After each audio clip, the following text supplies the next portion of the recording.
Welcome back to Cosmic Wand, where the magic never sleeps. Today's adventure, Harry returned for a 7th-year Triwizard and Fleur's Veela bond chose him before the first task. If you haven't yet, go ahead and smash that subscribe button and ring the bell so a single story never slips past you. Settle in and let's begin. Chapter 1, Return and Revival. The Hogwarts Express smelled the same. That was the thing that undid Harry, standing in the corridor with his trunk against his shin and the window fogging at his shoulder. 3 years of rubble and rebuilding, of councils and inquests, and a wand that had learned new and terrible uses, and the train still smelled of old leather, of chocolate gone soft in pockets, of the particular dust that lived nowhere else in the world. He had not expected the smell to be a thing that could reach into his chest and squeeze. "You're doing the face again," Ron said from the seat across, not looking up from the chess set he was levitating piece by piece out of his bag.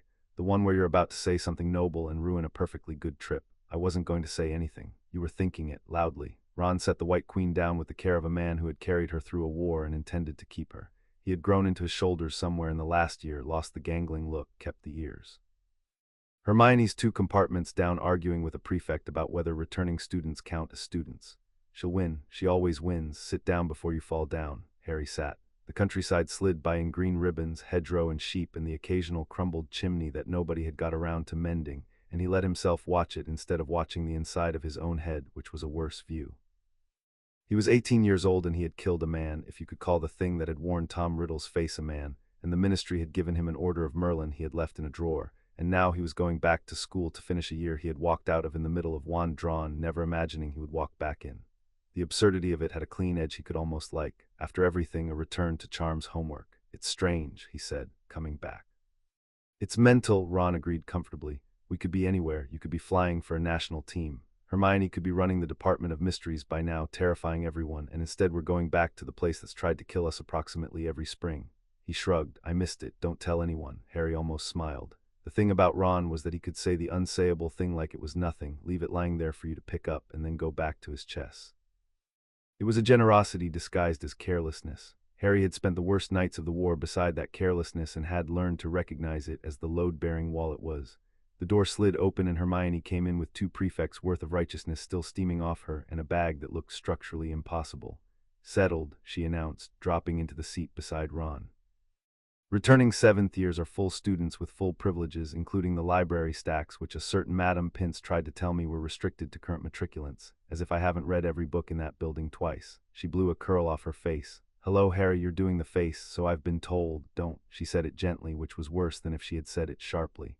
"Whatever it is, we're allowed to just be here. That's the whole point of coming back." Professor McGonagall said it herself in the letter. Repair, not just rebuild. There's a difference. Her hand found Ron's on the seat between them, automatic, the way a person reaches for a railing on a staircase they have climbed 1,000 times. Harry watched the small unconscious fact of it and felt the warmth of it and the loneliness of it in the same breath, the way you can feel 2 true things at once and not be able to argue either of them down. "Repair," he repeated. "And here I thought we were coming back for the tournament." That stopped both of them.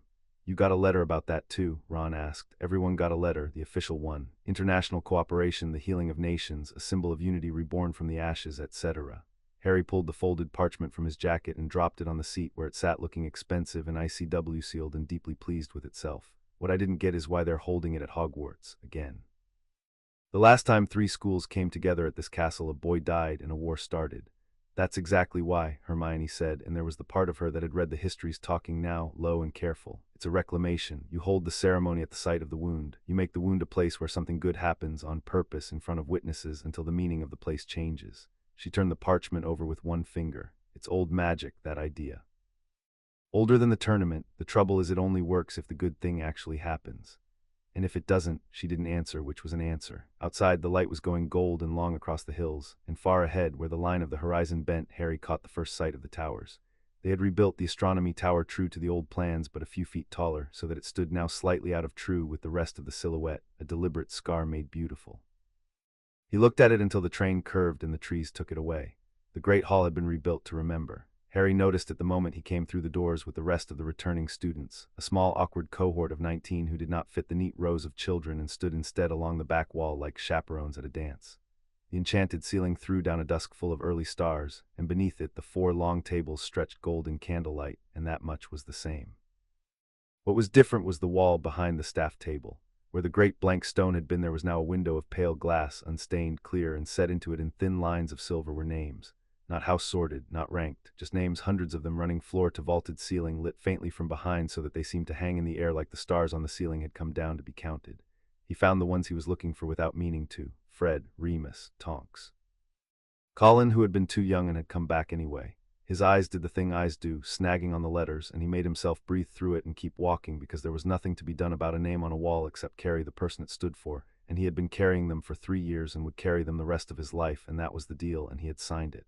They got the spacing right, Ron said quietly beside him. His ears had gone red. Fred would have hated to be crowded. He'd have charmed his name to do rude things at the headmistress. He absolutely would have. Ron's voice was thick. Good, they got that right too, then. At the staff table, Professor McGonagall rose, and the hall came down to a hush so total that Harry could hear the candles. She had gone gray at the temples in a way that suited her, iron into silver, and she wore the high-collared robes of a headmistress now, and she looked out at the rebuilt hall and the rebuilt children and the wall of the dead with an expression that gave nothing and held everything. Some of you, she said, are here for the first time.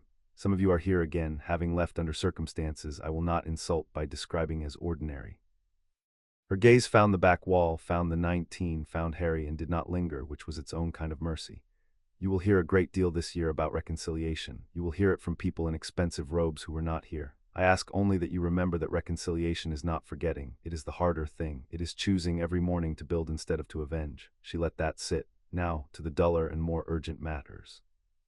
We have guests arriving within the fortnight, and I will not have this school embarrass me in front of 2 others. Eat, sleep, be young while you can manage it. It is, I am reliably informed, good for the constitution. She sat, the food came, and under the noise of it Harry leaned toward Hermione and said, she didn't mention the tournament. No, Hermione murmured, watching the staff table with the focus she usually reserved for an unsourced claim. She didn't, and Dumbledore's not at dinner. Harry followed her look to the tall chair at the center of the staff table, the one with the carved phoenix on its back, and found it empty. The headmaster's chair, kept for the headmaster though McGonagall ran the school day to day, kept for Albus Dumbledore, who had walked out of the Battle of Hogwarts 3 years ago badly burned and entirely alive, when by every account Harry had pieced together since he should have been neither, and who had spent the years since not at Hogwarts but in Geneva and Vienna and the marble halls of the International Confederation, building, the papers said, the architecture of the peace.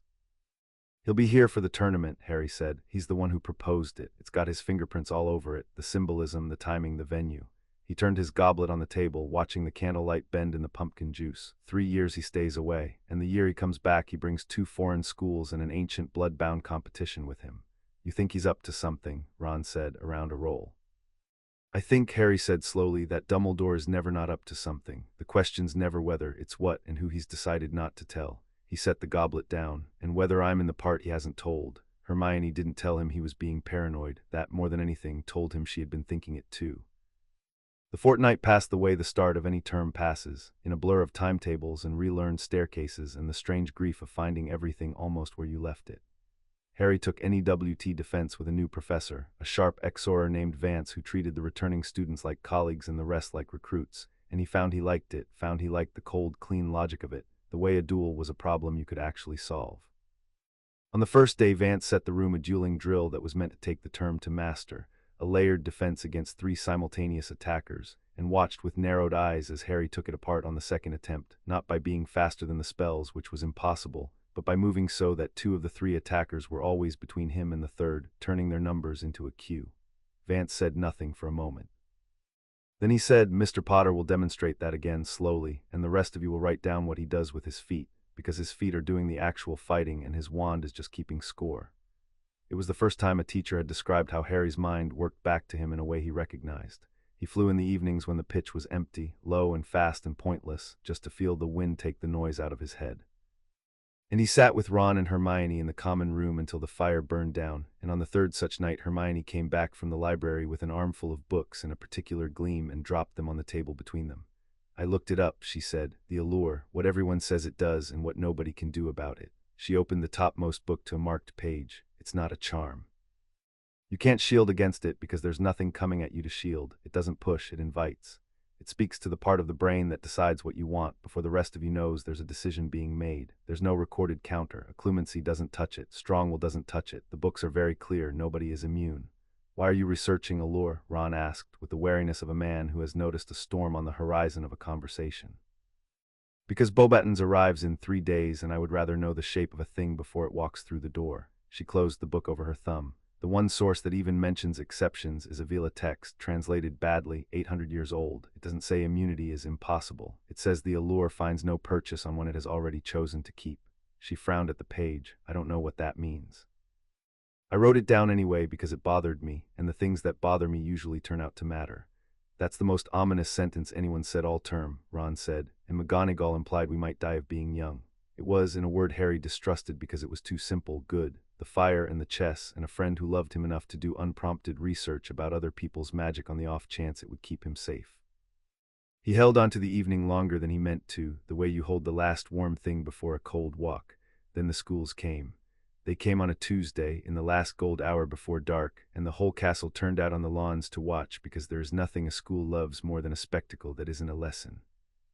Durmstrang came first, and they came by water as they had the last time, the great ship surfacing out of the Black Lake in a roar of foam and the groan of old timber, its rigging strung with green witchlight, its hull dark and barnacled and serious.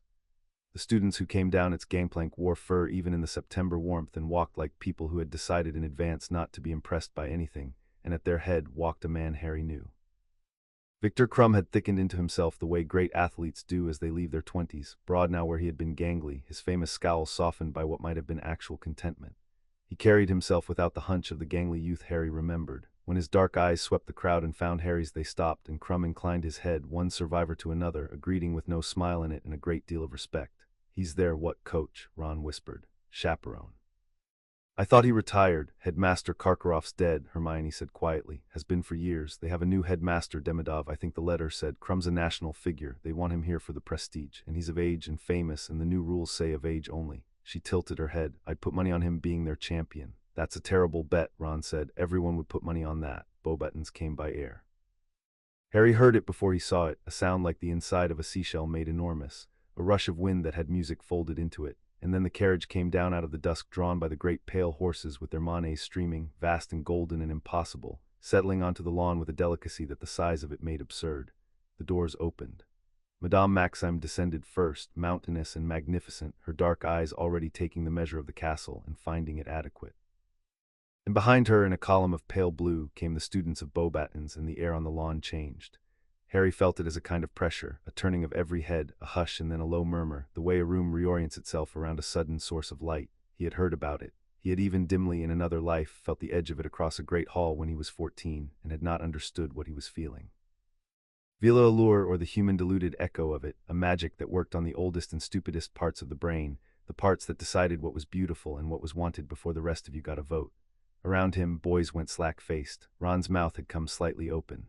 Even Hermione's eyes had widened, caught for a half-second before her jaw firmed and she looked deliberately at her own shoes, annoyed at her own nerves.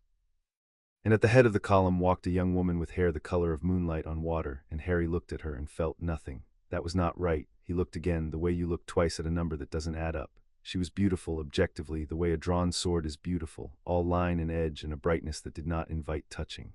She walked like she had decided the ground was lucky to have her. The allure rolled off her and across the lawn and broke over every person on it, and Harry stood inside the wave of it and felt the back of his own mind stay perfectly, stubbornly his own. There was a girl. She was lovely. He could see that as plainly as he could see that a winter sky was blue, as a fact about the world rather than a command issued to his blood. The thing that had every other boy on the lawn leaning forward like flowers toward a window simply did not have a handle on him to pull. Frowned because it was interesting, and because frowning was a more useful response to a magical anomaly than gaping.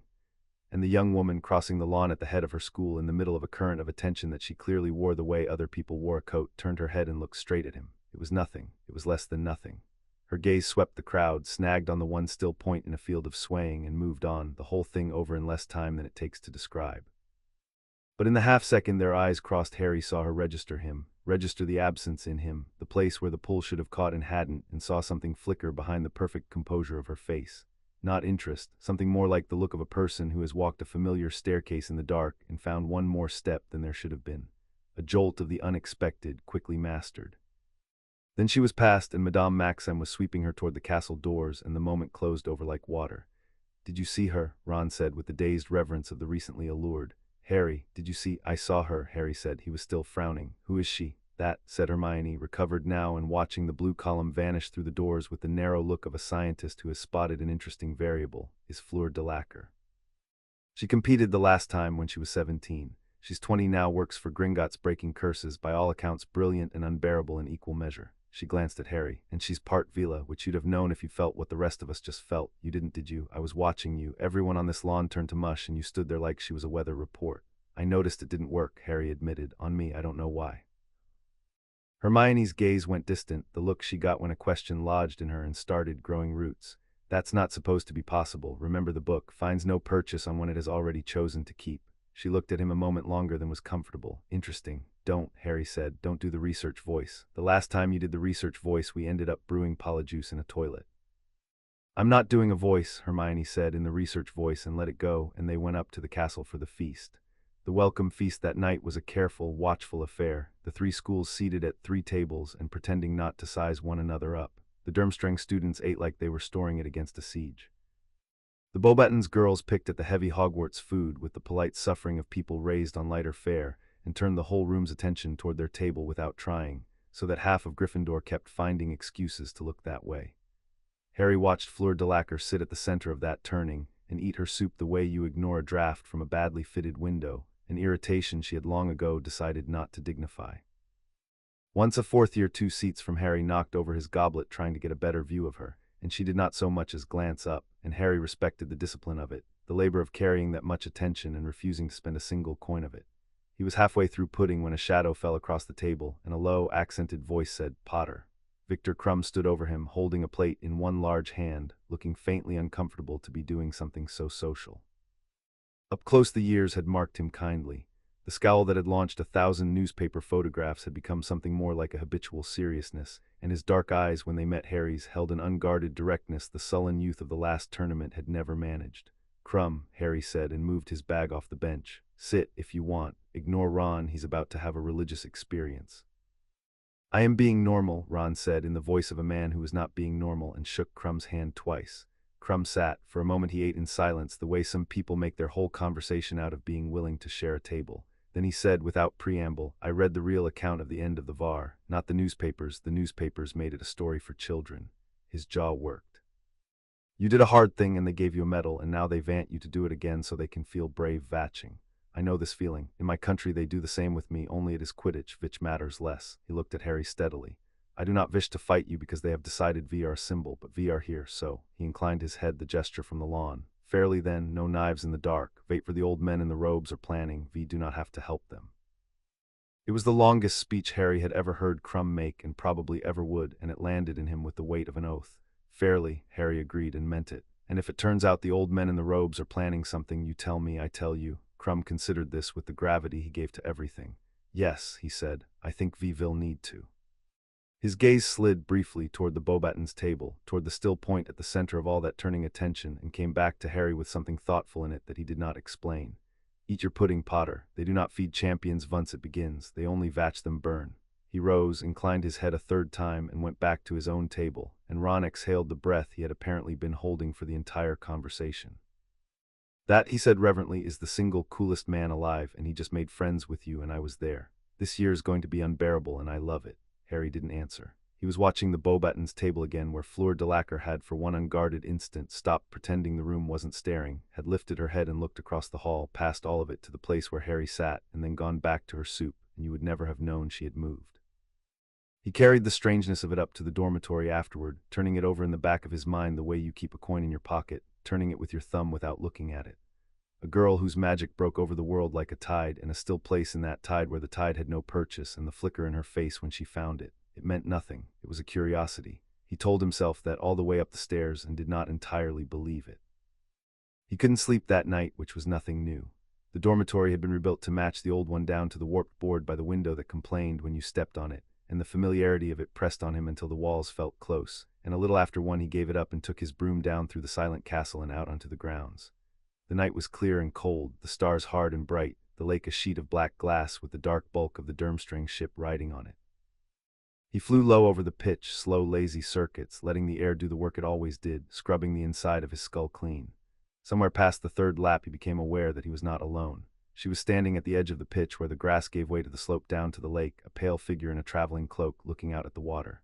She had not come to be seen. There was none of the public arrangement in her, none of the angle a person holds when they expect to be looked at. She was just standing in the dark being herself, and Harry, drifting down out of the night, understood that he had stumbled into something private and ought to leave, and didn't. "You fly badly," Fleur Delacour said without turning when he had touched down a polite distance away. Her voice in the dark had lost some of its daytime polish. "All that speed and you waste it. You fly like a person who does not care if he falls." "I care," Harry said. "I just trust the broom more than the ground." That turned her head. In the starlight her face was stripped of the daytime brilliance, the allure banked down to embers, and what was left was a tired and watchful young woman a long way from home. "Most people," she said, "cannot stand near me and make conversation about brooms. Most people stand near me and forget how to make sentences." She studied him, and the embers behind her eyes stirred, testing the way a person presses a bruise to confirm it is real. "But you do not forget, on Zeal. In Z all, you look at me and your face stays your own." "Why, I don't know," Harry said honestly. "I've been wondering the same thing." "It is rude," she informed him, "to be immune. Did anyone tell you this? You make me feel like a parlor trick that stopped working." But there was no real anger in it, and something that was almost relief moving underneath, and she turned back to the water, and the conversation had plainly cost her more than she meant to spend. "Where I come from, Potter, a man who cannot be dazzled is either very strong or very broken. I have not decided which you are." "Can I be both?" She didn't laugh, but the line of her shoulders eased a degree, and she was quiet a moment, and when she spoke again the polish was gone entirely. "You should go in. It is late, and tomorrow's there will be people watching us pretend we have never met, and it will be easier if it is true." She drew her cloak closer. Bond knew it. "Fly less like you wish to fall." He left her there at the edge of the dark water, and carried the strangeness of it up to bed, and did not sleep any better, and did not mind. The Goblet of Fire came out 3 nights later, and the ICW came with it. They had not had the goblet at the last tournament's level of secrecy. This time there was an entire ceremony, staged in the great hall under the Wall of Names, with the 3 schools ranged along the tables and a half-dozen officials of the International Confederation arranged on a raised dais in robes that cost more than the borough. At the center of the dais, in a high-backed chair carried in for the occasion, sat Albus Dumbledore. Harry had not seen him in 3 years. He looked older, which was reasonable, and burned, which was not. The left side of his face and the back of his left hand bore the smooth, faintly silver scarring of a curse burn that had healed as well as such things ever healed, a souvenir of the night the war had ended that Harry had heard about and never seen. But his eyes behind the half-moon glasses were exactly as Harry remembered them, blue and bright and bottomless, and they moved over the assembled schools with a benevolence so total and so practiced that Harry's whole body went quietly on guard the way it did near the edge of a cliff. "There he is," Ron breathed. "Blimey. He looks like a Christmas card that's been through a fire." "He looks," Harry said very low, "like a man who already knows how this ends and is curious to see how long it takes the rest of us."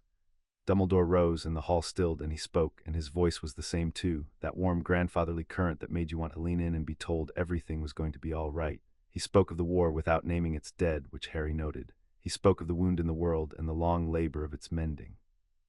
He spoke of the tournament as a bridge thrown across a chasm, 3 schools, 3 nations, 1 fire, and as he spoke a brazier was carried in by 2 stone-faced officials and set on the dais, and at his gesture it kindled, and the Goblet of Fire burned to life on top of it, blue-white and cold and very, very old.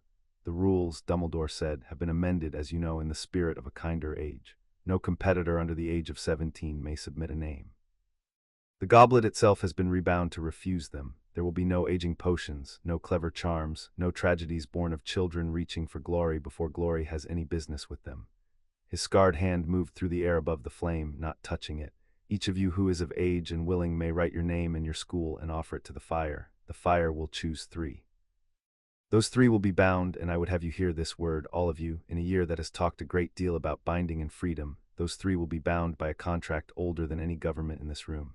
The goblet does not release what it has chosen. Consider, before you offer, whether you are prepared to be chosen. It should have been a warning. Coming from anyone else, it would have been a warning." From Dumbledore, with that warmth and that weight in those eyes going briefly, deliberately, to the back of the hall where the returning students stood, it landed in Harry's chest like a key turning in a lock he hadn't known was there. "He looked at you," Hermione murmured. "Did you see? Unchosen. He looked right at you." "I saw," Harry said. "You're not putting your name in," Ron said. "It wasn't quite a question." "Mate, tell me you're not. You've done your bit. You've done everyone's bit. You could sit this one out in a comfortable chair and clap."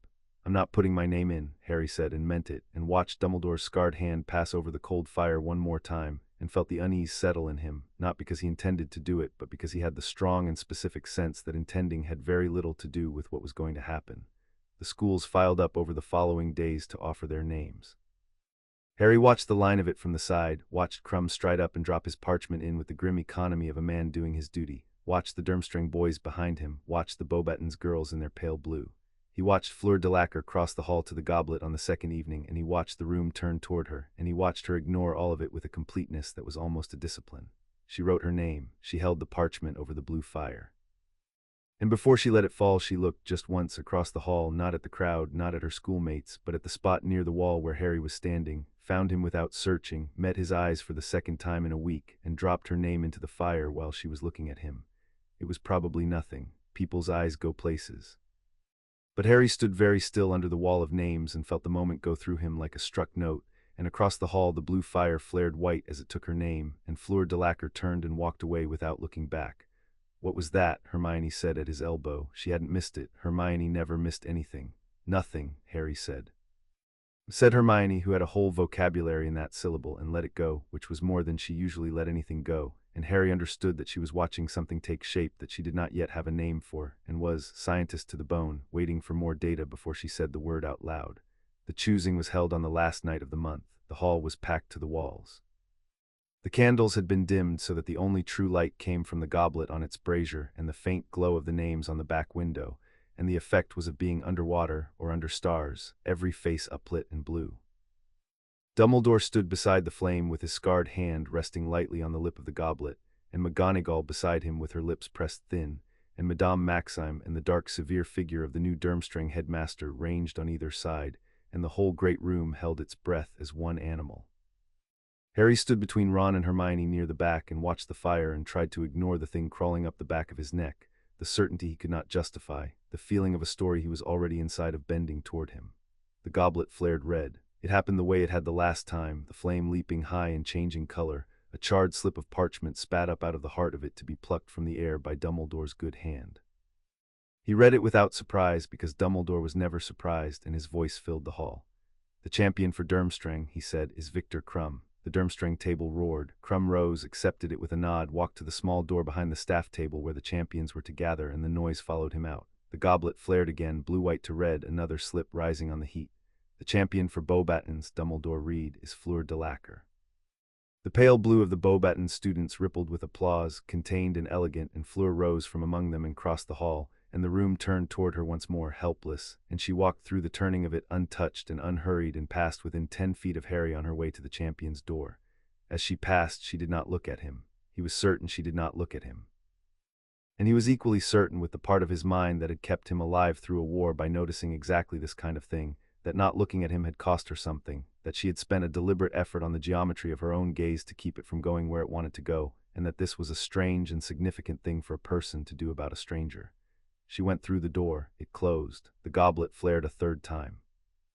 And here, Harry would think later, was where the story stopped pretending to be anyone else's.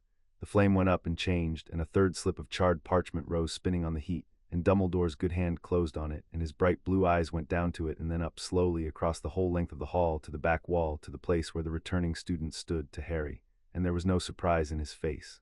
There was something much worse than surprise. There was a kind of sorrowful satisfaction, the look of a man watching a thing he had set in motion arrive exactly on schedule. "The champion for Hogwarts," Albus Dumbledore said, "is Harry Potter." The hall came apart. Harry did not move. The noise broke over him and he stood inside it as he had stood inside the allure on the lawn, present and untouched, his whole attention narrowed to the scrap of burnt paper in Dumbledore's hand and the impossible fact of his own name on it. He had not put his name in. He had stood here 3 nights running and not put his name in, and Ron had been beside him every time, and Hermione, and they were both staring at him now, white-faced, Hermione's hand gripping his arm hard enough to bruise. "You didn't," she said. "Harry, you didn't know," Harry said. His voice came out steady, which surprised him because nothing else about him was. "I didn't." "Then how 3 years," Harry said, very quietly, watching Dumbledore watch him across the ruined and rebuilt hall, watching the old man's scarred hand lower the parchment, watching the sorrow and the satisfaction war in that ancient benevolent face and the satisfaction win. 3 years he stays away. And the year he comes back, the Goblet of Fire decides it can't live without me. Somebody put my name in that cup. And there's exactly one man in this room old enough and clever enough and far enough above the rules to do it and call it fate. You can't know that, Hermione said, but her eyes had gone to Dumbledore too, and there was no conviction in it. No, Harry agreed, I can't, yet. He looked down at her hand on his arm and put his own over it briefly, the way you reassure someone when you have no reassurance to give and offer the gesture anyway because the gesture is true even when the comfort isn't. But I'm going to find out, and in the meantime I'm bound to a contract older than the ministry, and I'm going to be standing in an arena in a few weeks whether I like it or not, so I'd better stop being surprised and start being ready. The crowd was chanting his name now, the way crowds did, the syllables of it bouncing off the rebuilt stone, and up on the dais McGonagall had gone the particular shade of furious that meant she was about to start removing people from rooms, and Madame Maxime had risen to her enormous height with an expression of cold outrage, and the Durmstrang headmaster's face had closed like a fist. And through all of it Albus Dumbledore looked down the length of the great hall at Harry, whom he had not seen in 3 years, and his eyes were kind, and his eyes were terrible, and he did not look away. Go on then, Harry, he said, and the warmth in his voice carried over the whole roaring hall and landed in Harry alone. They're waiting for you. Harry let go of Hermione's hand. He stepped out from the wall of the dead, past the rows of staring faces, and he walked the long way up the center of the great hall toward the champion's door, under the blue fire and the silver names and the bright impossible ceiling full of stars, and he did not hurry and he did not stumble, and he did not give the watching old man the satisfaction of seeing him afraid. He had walked toward worse things than a door. He pushed it open. The room beyond was small and warm, lit by a fire of its own, hung with the portraits of champions long dead. Victor Crumb stood by the hearth with his arms folded, and he turned when the door opened and his dark brows went up. And by the window, very straight, very still, her moonlight hair lit gold by the firelight and her composure held around her like armor that had taken a hit she would not admit to, stood Fleur Delacour, and she turned too, and she looked at Harry Potter coming through the door, and for the third time their eyes met. This time neither of them looked away. For a moment that went on too long to be nothing, the two of them simply stood there, the of-age champion who had not entered and the part Veela champion whose allure had no handle on him, and the fire snapped in the grate, and Crumb looked from one to the other with the slow, dawning expression of a man who has walked into the middle of a sentence he can already tell is important. Fleur's chin was up. Her eyes, pale and clear, the blue going almost silver in the firelight, moved over Harry's face with an attention that had nothing of the crowd's helpless turning in it and everything of a question being asked very precisely and not yet answered.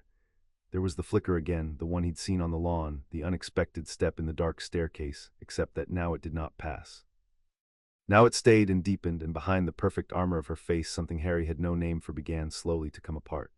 You, Fleur Delacour said. Her voice was low and accented and absolutely level, and underneath the level of it something hummed like a struck wire. You are a Rye Potter. I am, Harry said. You did not put your name in Zach Cup. It was not a question. She had been watching him too then, all those nights along the wall, she knew. No, Harry said, I didn't.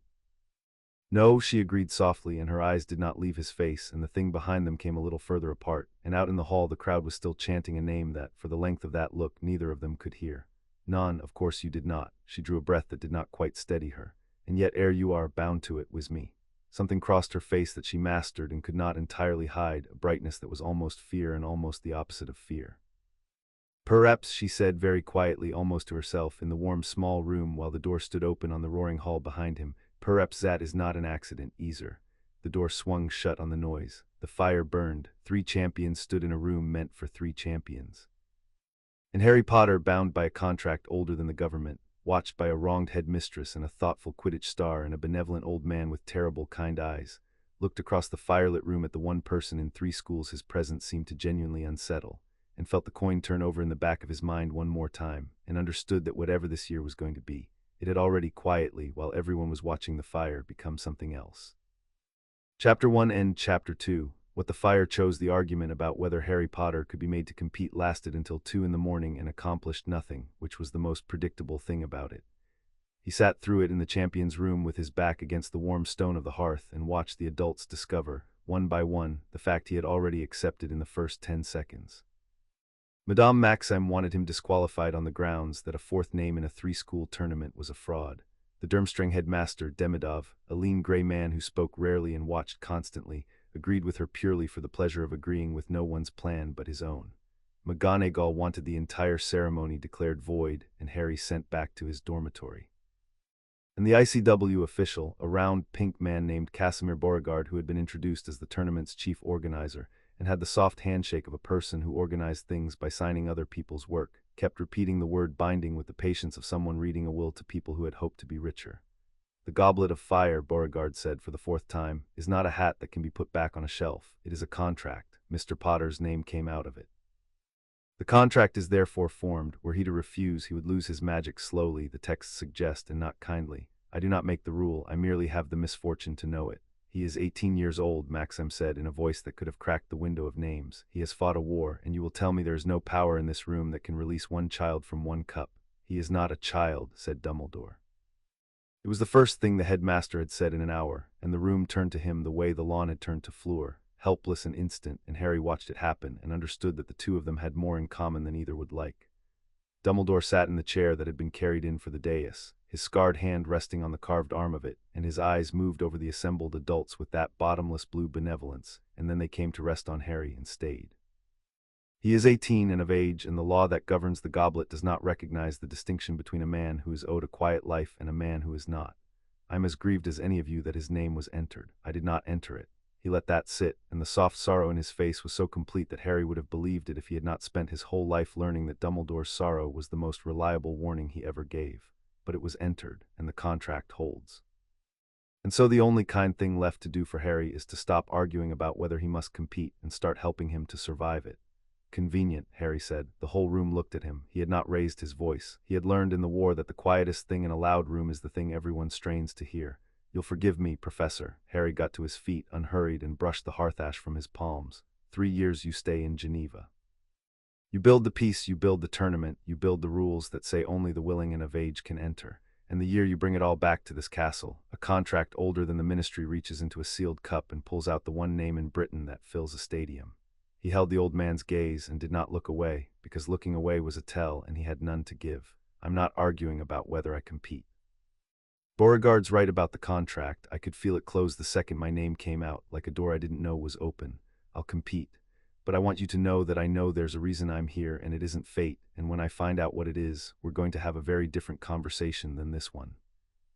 For a moment something moved behind the half-moon glasses that was not benevolence and was not sorrow, something older and more tired and almost, Harry thought, relieved, the look of a man who has set a difficult piece on a board and is glad, against his own interest, to find it can move on its own. I would expect nothing less of you, Dumbledore said softly. I never have. Across the room, where she had stood silent against the window for the whole length of the argument, Fleur Delacour watched the two of them with her arms folded and her pale eyes very bright, and when Harry glanced at her she did not pretend she had been looking elsewhere. He told Ron and Hermione everything, of course, in the grey hour before dawn, the three of them crammed onto Harry's bed with the curtains drawn and a muffliato laid over them like a blanket. So you're bait, Ron said. Pale around the freckles. He's using you to catch something, same as always, only this time he's dressed it up as international healing and put it on a stage. That's my guess. Harry turned his wand over in his fingers, watching the faint light of it slide along the holly. I can't prove it, but it fits. The venue, the timing, the rules built to put exactly one kind of name in that cup. Dumbledore doesn't gamble. He doesn't bring 3 schools to the site of a war on a hunch. He's fishing. And he needed a hook the fish couldn't resist. What fish? Hermione had her knees drawn up and her chin on them, and her eyes had the flat focus that meant she was already 3 moves into a problem. Voldemort's dead, Harry. You and I both saw it. The body burned. There was nothing left to bury, the prophet said, and for once the prophet wasn't lying. The body, Harry said. She went still. I've thought about it for 3 years, Harry said quietly. The wand light made hollows of all their faces. How he kept coming back, the diary, the ring, the cup, the locket, the snake. We found 6 and we burned 6, and we thought that was all of them because that was the number he told us with his own arrogance. But he was a man who split his soul to live forever. Tell me you're certain a man like that kept honest books. He let the wand go dark. I'm not saying he's coming back. I'm saying Dumbledore spent 3 years in Geneva and came home to fish, and I'd like to know what's swimming under all this peace before I'm the one standing in the water. Nobody said anything for a while. Outside, the first gray light was coming up over the lake, and somewhere below, the castle was beginning the small machine noises of a school waking. Right, said Hermione, in the voice she used for declaring a campaign. Then we find out. I'll start with the binding contract texts. If Beauregard's quoting them, they exist, and if they exist, I'll read them faster than he can pronounce them. Ron, you've got the twins' old contacts, and half the order owes your mum a favor. Find out who built this tournament, who signed off on the venue, who's been near the goblet. And Harry, I survived the tasks, Harry said. You survived the tasks, she agreed. And you stay close to the people you can trust, and you keep your eyes open, and you do not, under any circumstances, let an 800-year-old wizard with a hero complex convince you that any of this is your fault. She reached over and gripped his wrist hard, as she did when she needed him to actually hear her and not just nod. We came back here to repair. We get to do that too. Both things are allowed. Both things are allowed, Harry repeated, and found that he believed her, which was the thing she had really come to give him. The wand weighing was held 3 days later in a disused classroom that had been hung overnight with banners and bad lighting. Harry arrived to find it already a small circus. There were officials, and there was a photographer with a camera that smoked, and there was a quill, an acid-green quick quotes quill, hovering over a notebook beside a witch in magenta robes whose smile had the fixed quality of a thing built rather than felt. Rita Skeeter had survived the war the way certain insects survive winters, by being too unpleasant to die, and she turned the full beam of that smile on Harry the instant he came through the door. The hero who came back, she purred, the quill already scratching. Or should I say the champion who couldn't stay away? Tell me, Harry, and our readers will want the truth. Did you put your own name in that goblet for one last taste of the glory? It would be so human of you. No, Harry said, walked past her, and felt the quill scratch out something that probably involved the word brooding. Victor Crumb was already there, leaning against the wall with the patient endurance of a man who had spent his life being photographed and had decided years ago not to take any of it personally. He caught Harry's eye and tipped his head a fraction toward Skeeter, a single eloquent gesture that said the old men are not the only predators in this castle, and Harry tipped his back, and that was an entire conversation conducted without a word. Fleur came in last. She came in the way she did everything in public, which was to walk into a room and let the room rearrange itself around her, and the magenta witch's quill faltered, and the smoking camera went off twice without anyone touching it, and 3 officials forgot the sentences they were in the middle of. She wore the pale blue of Beauxbatons, and her hair was bound up off her neck, and she crossed to stand beside Crumb with the cool economy of a person who had measured the room on the threshold and found her place in it before her second step. She did not look at Harry. She had clearly decided not to look at Harry, and the labor of that decision sat on her like a held breath, visible to exactly one person in the room, who was trying just as hard to return the favor. The wandmaker was not Ollivander, who had not lived to see the piece, but a successor of his, a stooped, courteous man named Gregorovitch the Younger, no relation, who had bought the trade and the temperament along with the shop. He weighed Crumb's wand and pronounced it sound. He weighed Harry's holly and phoenix feather and held it a moment longer than the others, turning it in his spotted hands with a frown that he smoothed away before anyone but Harry could read it, and said only, "A loyal wand.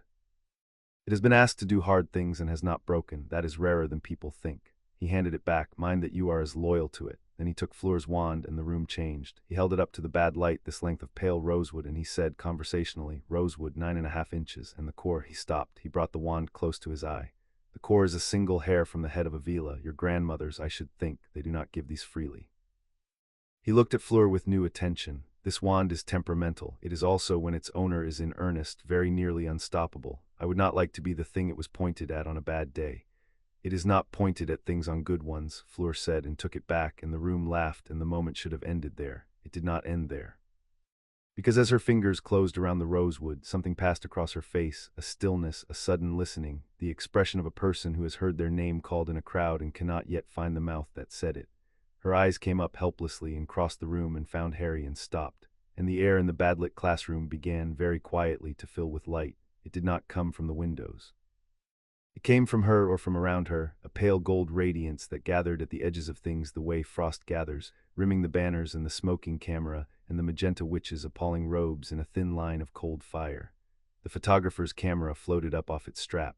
The acid-green quill stopped scratching and hung motionless over its notebook. The officials, who a moment before had been forgetting their sentences, now simply stopped, went silent and slack, and turned toward Fleur with the blank devotion of compass needles finding north, every man in the room leaning a degree toward her without knowing he leaned. The allure, which until now Harry had only seen as a current, had become a tide, and the tide was rising, and it was rising because Fleur Delacour had stopped controlling it. Something in her had reached past her control and taken the wheel. She was staring at Harry, her chest moved fast and shallow, her hand had gone white around the rosewood wand, and the gold light poured off her and filled the room and broke over every living soul in it and reached Harry and found nothing to hold and parted around him like water around a stone. He stood in the center of all that radiance and felt it touch him and slide away, and where it should have pulled at the oldest part of his mind, there was only the clean cold quiet that had been there his whole life, and he looked back at her across the burning room and did the only thing he knew how to do, which was to stay exactly, stubbornly himself. And that, the stone in the tide, the one place the light could not enter, was what her magic had been hunting. He saw the instant it found him. He saw it go through her like a current through wire. Her eyes went wide and then very bright, and the gold light flared once blindingly, A soundless detonation that knocked the floating camera against the wall and snuffed every candle in the room and put a fine crack across one window pane. And then it was gone, all of it, sucked back into her in a single breath.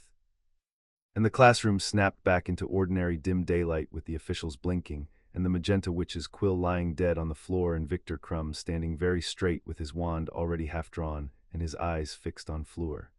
She had gone the color of paper.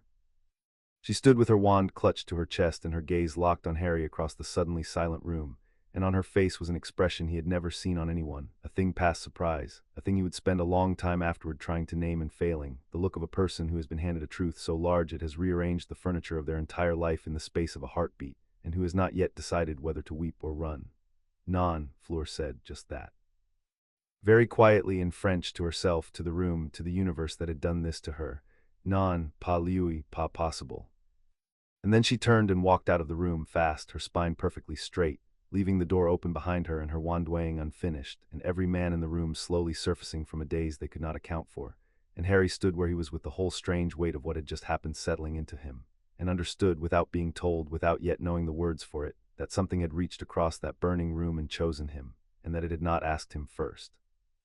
And that it had not asked her either. Potter, Crumb was at his shoulder, low and urgent, his wand back up his sleeve, his blunt face grave. You know that Vas? No, Harry said honestly, do you? My grandmother Vas Veela. Crumb watched the open door where Fleur had gone. I have seen the allure my whole life. I have never seen it do that. That Vas not allure, Potter. Allure is a thing she does. That, his jaw worked. That Vas a thing that happened to her. The magic went past her and chose, and she could not stop it. He looked at Harry with something close to pity. In the old tongue there's a vord, I will not say it here, with the green quill on the floor and that woman about to wake up. But you should find out vad it means before someone tells you wrong. And you should be gentle, because Vatever just happened. It happened to her harder than it happened to you. He found Hermione in the library, of course, where she had been living since the night of the choosing, behind a rampart of books with a quill behind each ear. It's a mate bond, she said before he had finished sitting down, which meant she had been waiting for exactly this. She turned a heavy book toward him, its pages dense with cramped translation. I've been reading about Veela inheritance for 3 days for completely unrelated reasons, and now I'm extremely glad I did. Sit. Don't argue until I'm finished, because some of this is going to make you want to argue, and you need the whole shape of it first. Harry sat. Across the table she had built him a small fortress of marked pages, and her face had the particular gentleness she used for news she knew would land hard. Veela are a magical species, Hermione said, and part Veela carry a diluted version of the inheritance, the allure, the fire form under extreme stress, the long lifespan. But there's one piece almost nobody writes about, because it almost never happens, and when it does the families don't talk. A Veela full or part has it, the books call it different things, a recognition, once maybe, in a life. The magic that makes the allure has an opposite, a thing it's looking for the whole time it's pushing everyone else away. It's looking for the one person the allure doesn't work on. Because, she turned a page and read directly, the gift cannot bind itself to one it has already enchanted. Love built on the allure is the Veela's deepest fear, for she can never know if it is real. The magic therefore seeks the one mind the allure cannot touch, and when it finds that mind, it knows it for a true mate, because only there can the Veela be certain she is loved for herself and not for her fire. She set the book down gently. It's not a love potion, Harry. That's the part I need you to hear, because I can see you bracing to hate it. It isn't compulsion. The bond doesn't make her love you, and it can't make you love her. What it does is recognize. Her magic looked across that classroom and found the one person in 3 schools who sees her instead of the fire, and it knew you, the way you'd know your own name. She hesitated. The choosing isn't a leash, it's more like a door her magic has decided only the 2 of you have the key to. Whether either of you ever walks through it is entirely up to the people, not the magic. The magic just opened it. Harry was quiet for a long moment, turning his wand over and over on the scarred wood of the table. And if I walk away, he said finally, if I want nothing to do with it, with her. Hermione's gentleness deepened into something that was almost grief, and she did not look away from him, and that was how he knew the next part was the part she had dreaded reading aloud.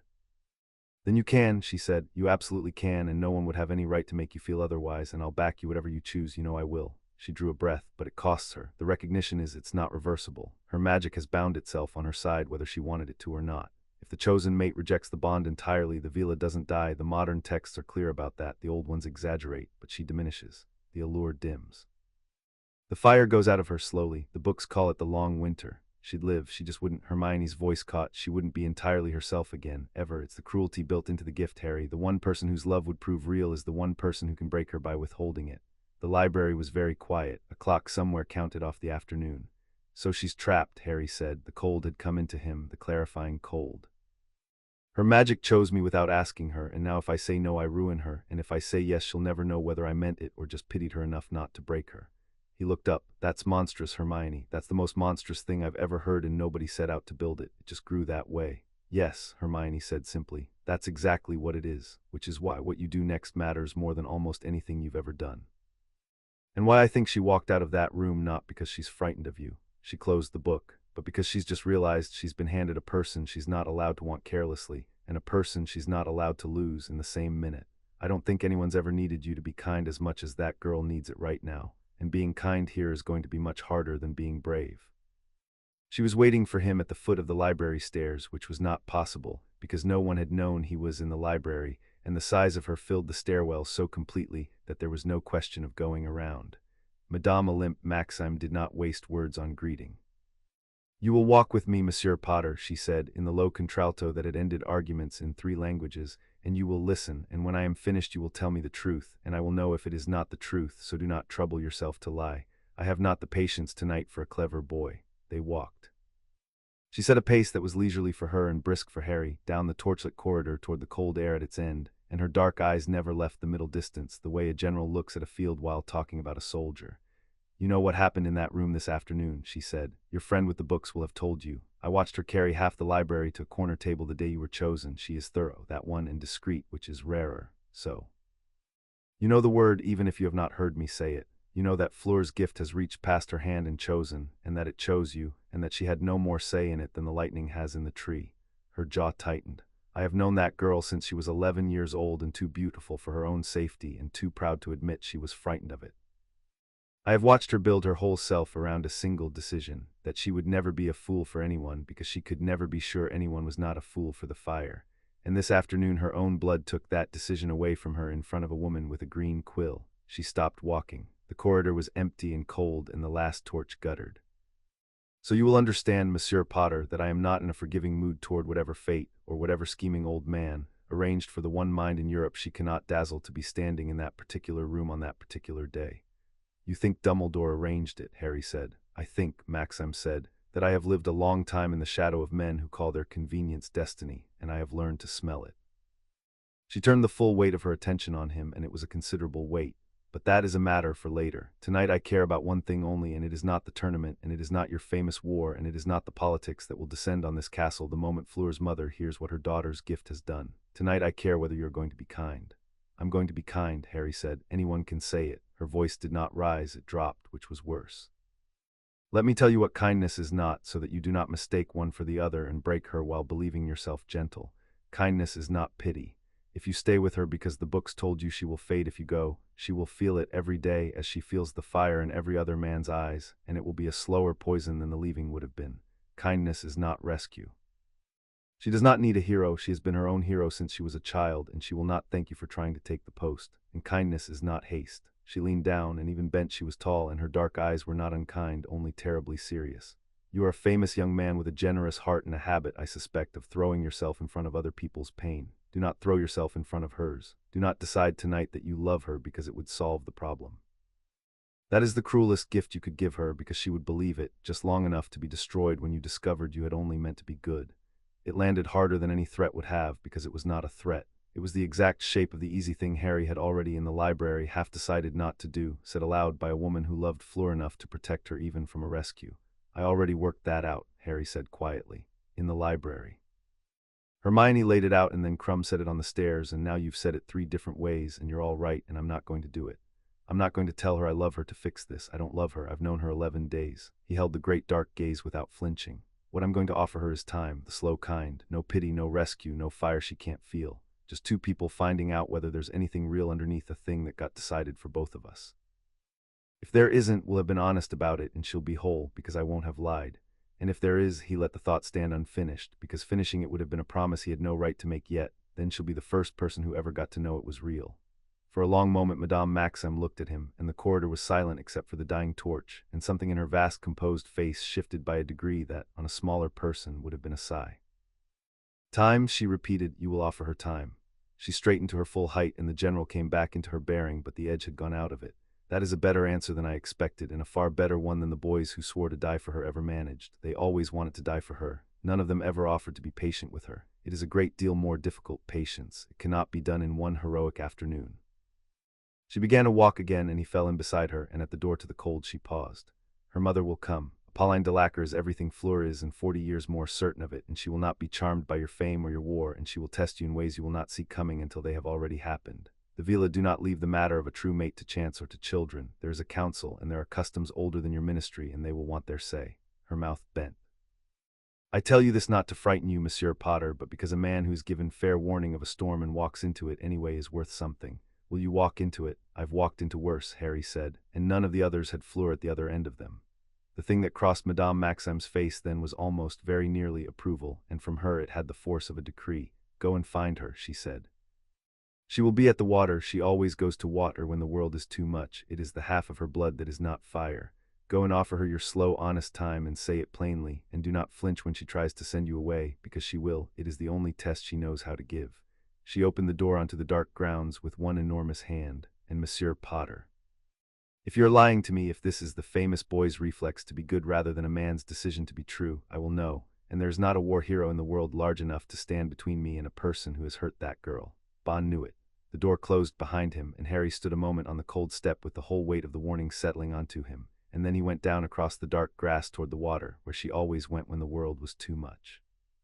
Fleur was not at dinner. She was not on the grounds, where Harry walked the long way around the lake in the cold dusk looking for a pale figure that did not appear.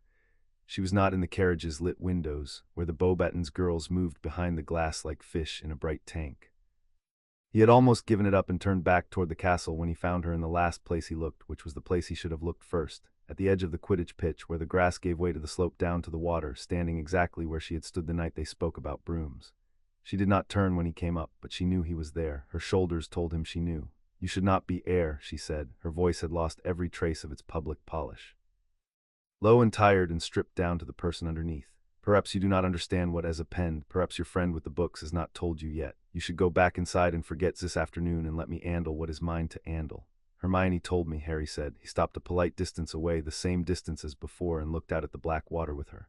All of it, the recognition, the door only we have the key to, the long winter if I walk away.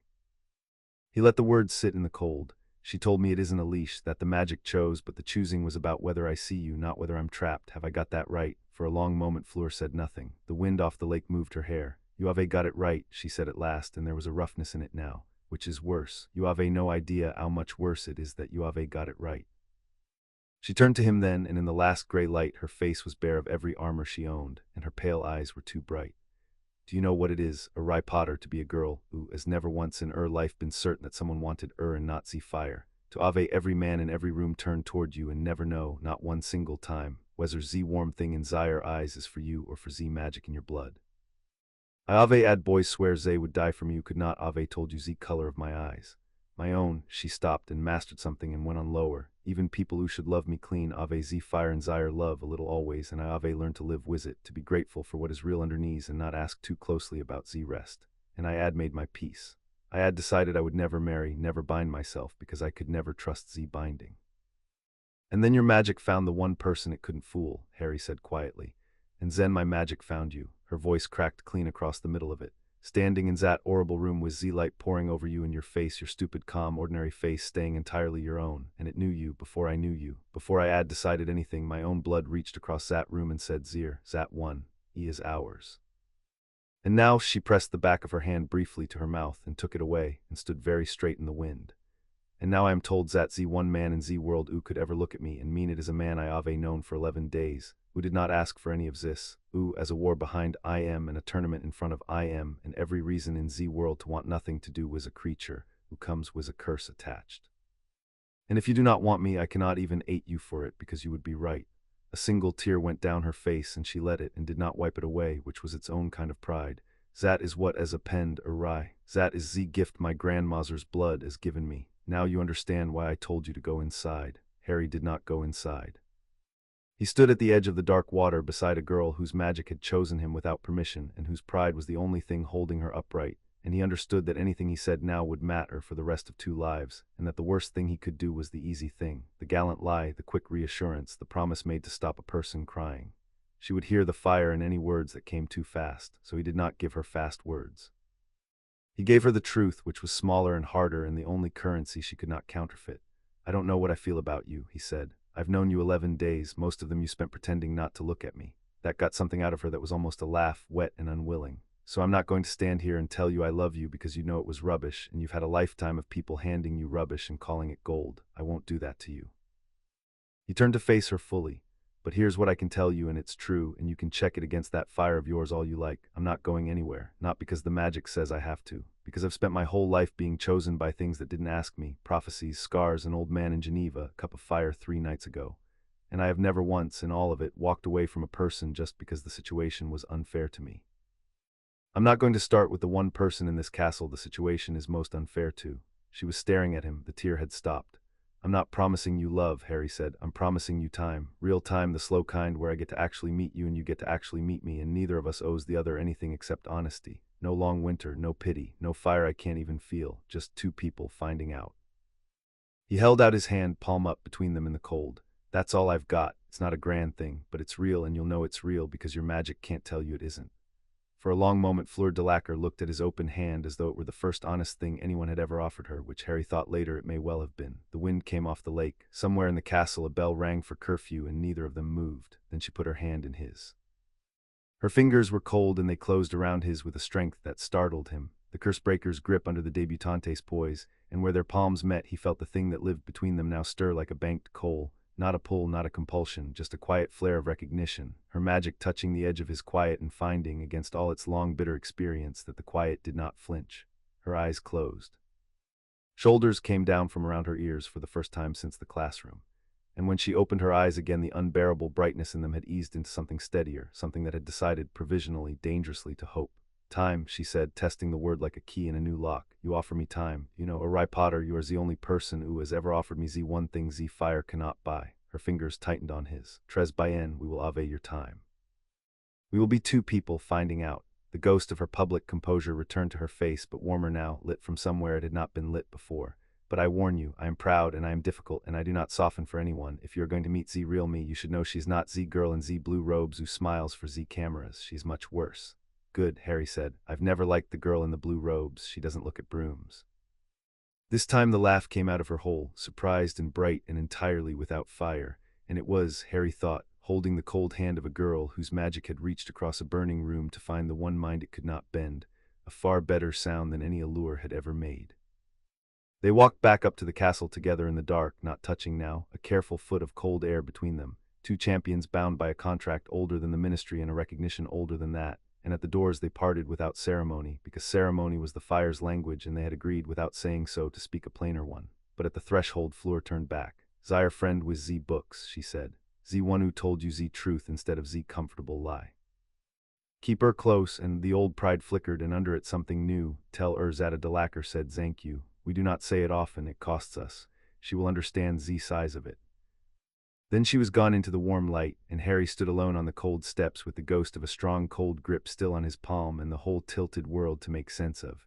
And far above him, the rebuilt astronomy tower stood a few feet too tall against the stars, a deliberate scar made beautiful, and he looked up at it for a while before he went in. Chapter 2 and Chapter 3. The worst dragon in Britain they met at the lake before dawn, because it was the one place that belonged to neither school and the one hour that belonged to neither of their reputations. It had started by accident the morning after the wand weighing, when Harry came down with his broom out of an old habit and found Fleur already there, sitting on a flat gray stone with her knees drawn up and her shoes off and her bare feet in water cold enough to stop a heart. She had not sent him away. That, he understood by now, was a Delacour's way of inviting you to stay. And so it had become a thing they did, the 2 of them in the blue hour while the castle slept, she with her feet in the lake and he leaning on his broom in the reeds, talking about nothing, which is the only ground on which 2 people can find out whether they like each other underneath all the things that have been decided for them. "You are early," she said this morning, without turning. The water had pulled the gold out of her hair and left it pale as the light. "You are always early, it is a flaw. I don't sleep much. No," she drew 1 foot out of the water and considered it. "Nor do I since Z fire chose. I lie awake and I feel," she paused, choosing the English with the care of a person handling something sharp. "I feel where you are, not your thoughts. Do not flatter yourself. Just Z fact of you somewhere in this castle, like a lamp left burning in Anna's room." "Did your friend's books warn you of that?" Hermione said the bond would settle into a kind of awareness. Harry crouched in the reeds, level with her now. Distance, danger, strong feeling. She wasn't sure how much, because the people who have had it don't write it down. Because it is private, Fleur said. Because it is the one thing the fire cannot fake, and so it is the one thing they ord. She looked at him sidelong, and the morning had taken the public polish off her face and left the dry, sharp, watchful person underneath, who was the one Harry had begun, carefully, to like. I will tell you a secret, a Rye Potter, since we are trading them at an indecent hour. My sister Gabrielle wrote to me yesterday. She is 11. She asked me in a letter with 3 spelling mistakes whether it is true that I ave found my mate, because Mammon would not stop crying at dinner, and she wished to know if it was a happy crying or a sad one. Her mouth bent. I could not answer her. I sat with Quill for an hour, because I do not know which kind it is yet, and I will not lie to a child. What did you write? I wrote that it was complicated and that she should mind her spelling. Fleur put her foot back in the water. And then I tore it up, and I wrote that I had met someone who offered me time instead of fire, and that this was a rarer and a better thing than Z stories promise, and that she would understand when she was older, and I sent that one. She did not look at him. I am telling you so that you know Z stakes ave a face. She is 11 and she has freckles, and she believes everything I tell her. Do not make me a liar to my sister. Harry was quiet a moment, watching the light come up gold across the black water. I won't, he said, and then, because she had given him something true, and the only honest payment was something true back, I look forward to where you are too. When I wake up, before I remember to stop myself, I don't know what it means yet either, but you should know it isn't only you carrying it. She turned to him then, and for once she did not have anything sharp ready, and the two of them looked at each other in the cold reeds while the castle slept, and something between them that had been frozen for a great many years gave, very slightly, like the first crack across a winter pond. Then a bird went up off the water, and the moment let go of them, and she pulled her shoes on and stood and became, by degrees, the champion of Beauxbatons again. Go and fly badly, she told him. I ave a tournament to win, and so ave you, and we are fools to forget it. But at the top of the slope she paused and added without turning, tomorrow, Z-Lake, do not be late, since you are always early anyway. Hagrid showed him the dragons 4 nights later, because Hagrid had never in his life been able to keep a secret that had scales. "You didn't hear it from me," Hagrid rumbled, leading Harry through the black edge of the forbidden forest with a lantern that did nothing against the dark. "And if McGonagall asks, we were looking at a nest o' Beautruckles, but I couldn't, Harry, I couldn't let ye walk in cold. Not you, not after everything." His huge face was creased with the particular misery of a man doing a kindness he'd been ordered not to do. "There, down in the gully. Have a look and tell me that's a thing a man should meet without warning." Harry looked, and the breath went out of him in a slow plume of cold. There were 4 of them in the gully, each chained inside a ring of scorched earth, each attended by a dozen wizards who moved around them with the brisk terror of people handling a bomb that breathed. A Chinese fireball, scarlet and gold, snapping at the air. A Swedish short snout, silver blue, its flame burning so hot it ran white. A Welsh green, lower and more cunning, watching its handlers with a patience that the others lacked. And at the far end, apart from the rest, chained twice over and still straining at the chains, a Hungarian horntail, black as a wet road, spike-tailed, its eyes the yellow of old bone, a creature that did not pace its ring so much as audition the wizards in it for the role of its next meal. "There for us," Harry said, "the 4 of us, one each. First task." Hagrid's voice dropped to a whisper, which on Hagrid was merely a quieter avalanche. "Ye of Tur get past 'em. Get some at their garden, a token gold, they keep it in the nest. Each champion draws which dragon by lot the mornin' of." He swallowed. "Harry, I've reared some o' the meanest things that ever hatched, and I'm tellin' ye that Horntail's wrong in the temper even fur a Horntail. They got her off a breeder up north who couldn't handle her. I wouldn't wish her on my worst." He stopped himself. "Well, ye know how I feel about dragons, even so." Harry stood at the lip of the gully and watched the Horntail tear a half-grown pine out of the ground with its tail for the crime of being within reach, and he did the thing he had taught himself to do in the war, which was to stop feeling the size of the problem and start feeling its edges, the places where it could be gripped. A dragon was fast, armored, and built to kill things in front of it, so you did not get in front of it. A dragon's fire was its glory and its tell. A creature that announced its attack with a furnace could be read a half-second before it struck, and a half-second was a great deal of time to a man who had spent 3 years learning to live inside it. A dragon guarding a nest would not leave the nest. Its strength was also its leash. The whole animal was a fortress, and the thing about a fortress, Harry thought, watching the firelight run along those black scales, was that it could not chase you. You did not have to defeat a fortress, you only had to make it look the wrong way. "Hagrid," he said, "thank you, truly, you may have just saved my life, and you definitely broke a rule to do it, and that's the most you thing I can imagine." He gripped the great forearm. "But I need you to do one more wrong thing for me." "Anything," said Hagrid, who had never once in his life said anything else. "The others have to know, Krum, Cash, and Fleur, all of them." Harry was still watching the Horntail.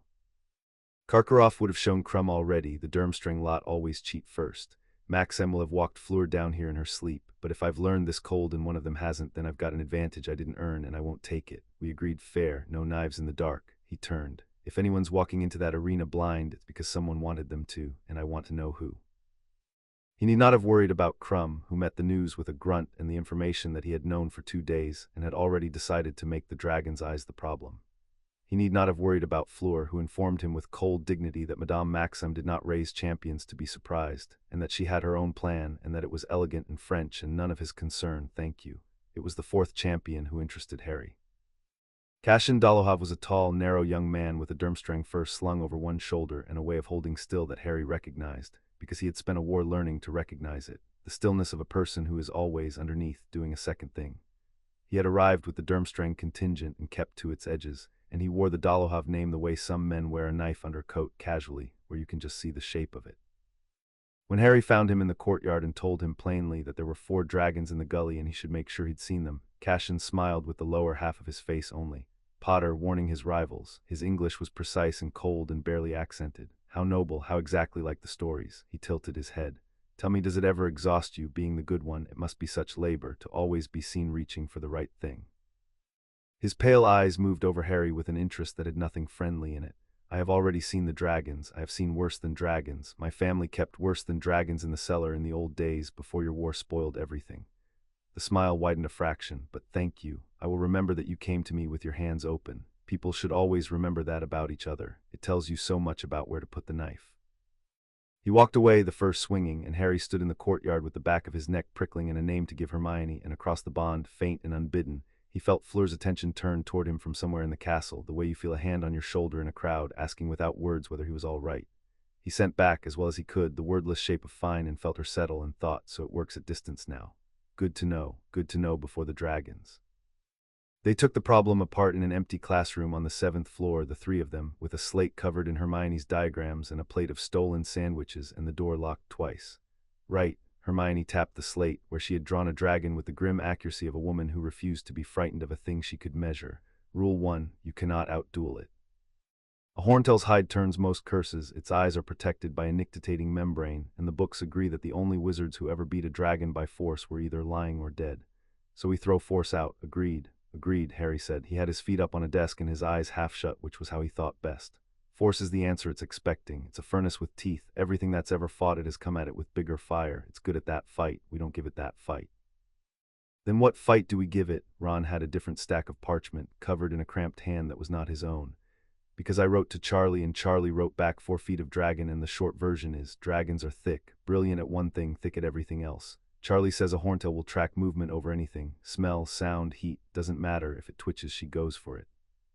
Says he's seen a horntail ignore a man standing dead still 6 feet away and torch a wind-blown tarp across the paddock. Her whole brain's built around the thing that moves. That's it, Harry said and opened his eyes. That's the whole task right there, thank Charlie. He swung his feet down. She's a fortress. She's chained to the nest. She won't leave it. She's the most dangerous thing in any space she's in. So I don't fight the fortress. I make the fortress look the wrong way. I give her 40 things that move all at once, none of them me, and I walk in through the gap her own instinct opens. Hermione was already nodding, chalk flying. Transfiguration, you're the best in the year at it, and it doesn't need to penetrate her hide, it just needs to twitch, stone into birds. The rock's right there, infinite ammunition, and she'll burn every one of them because she can't not. She underlined it twice, but Harry, the gap closes.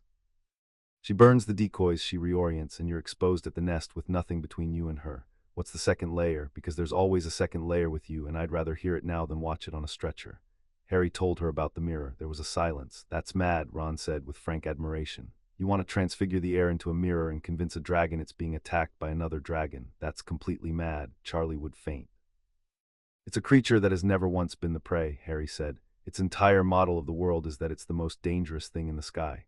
So the one thing it has no answer for, no instinct for, is a bigger dragon coming down on top of it. It'll flinch. It'll have to. A half second of flinch is all I need to get the token and get clear. He spread his hands. I keep it in reserve. I don't use it unless the plan breaks, but if the plan breaks, it's the thing that's left. Hermione looked at the slate and at Harry and set the chalk down. I want you to promise me something, she said in a different voice. Not about the dragon you've got. I've watched you take apart worse than a dragon. She held his eyes. Promise me that if something goes wrong out there, that isn't the dragon, if the ground does something it shouldn't, if a chain does something it shouldn't, if it stops being a fair fight, you stop trusting the plan and you start trusting your gut, the way you did in the war, and you get out even without the token. A score isn't worth your life. We didn't bring you back here to lose you to a tournament. Harry was quiet a moment. She had named, without quite naming it, the exact shape of the thing he'd been turning over since Cassian Dolohov said the word arranged in a courtyard. "I promise," he said, "gut over plan if it stops being fair." He managed the ghost of a grin for her because she needed it. Although I'll point out that transfigure a mirror dragon is technically the gut already. "It is not remotely the same and you know it," Hermione said, and threw a sandwich at him, and the knot in the room loosened, and for a little while three friends sat in a locked classroom and made a deadly thing into a problem they could hold, which was the only magic any of them had ever really trusted. He told Fleur none of the details, and she told him none of hers, and that, it turned out, was its own kind of intimacy. They sat at the lake in the blue hour with a frost on the reeds and their breath smoking, and they did not compare plans, because they were rivals, and a Delacour did not hand a rival her work, and a Potter did not take what he hadn't earned. But the bond did a quieter thing underneath the words that neither of them had asked it to. When Harry turned a problem over in his mind, she felt the shape of his concentration, the cold pleasure he took in a thing clicking into place, and it told her without a single secret being spoken that he had a plan and that he trusted it. And when Fleur ran her own approach behind her eyes, the long, patient charm work she meant to use, he felt the elegance of it move through the bond like a melody heard through a wall, and was reassured, and let her see that he was reassured. "It is strange," she said, watching the light come gray and then gold across the water. "I have never in my life prepared for a thing next to someone and felt safer for it. I prepare alone. I have always prepared alone. It is how one stays sharp." She drew her knees up.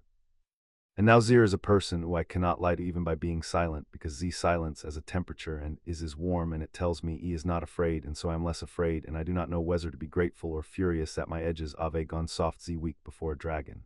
"You could be both," Harry said. "You told me that the night on the pitch, strong or broken, and I said, can't I be both, and you didn't laugh." He picked a reed and turned it in his fingers. "I think the bond's not making us soft. I think it's just letting us not be alone about it. There's a difference. Soft is when you stop being able to do the hard thing. Not alone is when you do the hard thing and someone knows the cost." He looked at her. "I've done a lot of hard things alone. I don't recommend it. The alone is the part that breaks you, not the hard thing."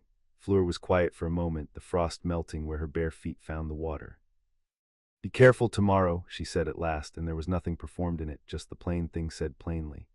"Not of Z dragon. You have Z dragon. I can feel that you have Z dragon. Be careful of Z rest. This tournament was built by men who call Zire convenience destiny, Madame Maxim says, and I have learned to believe about such men.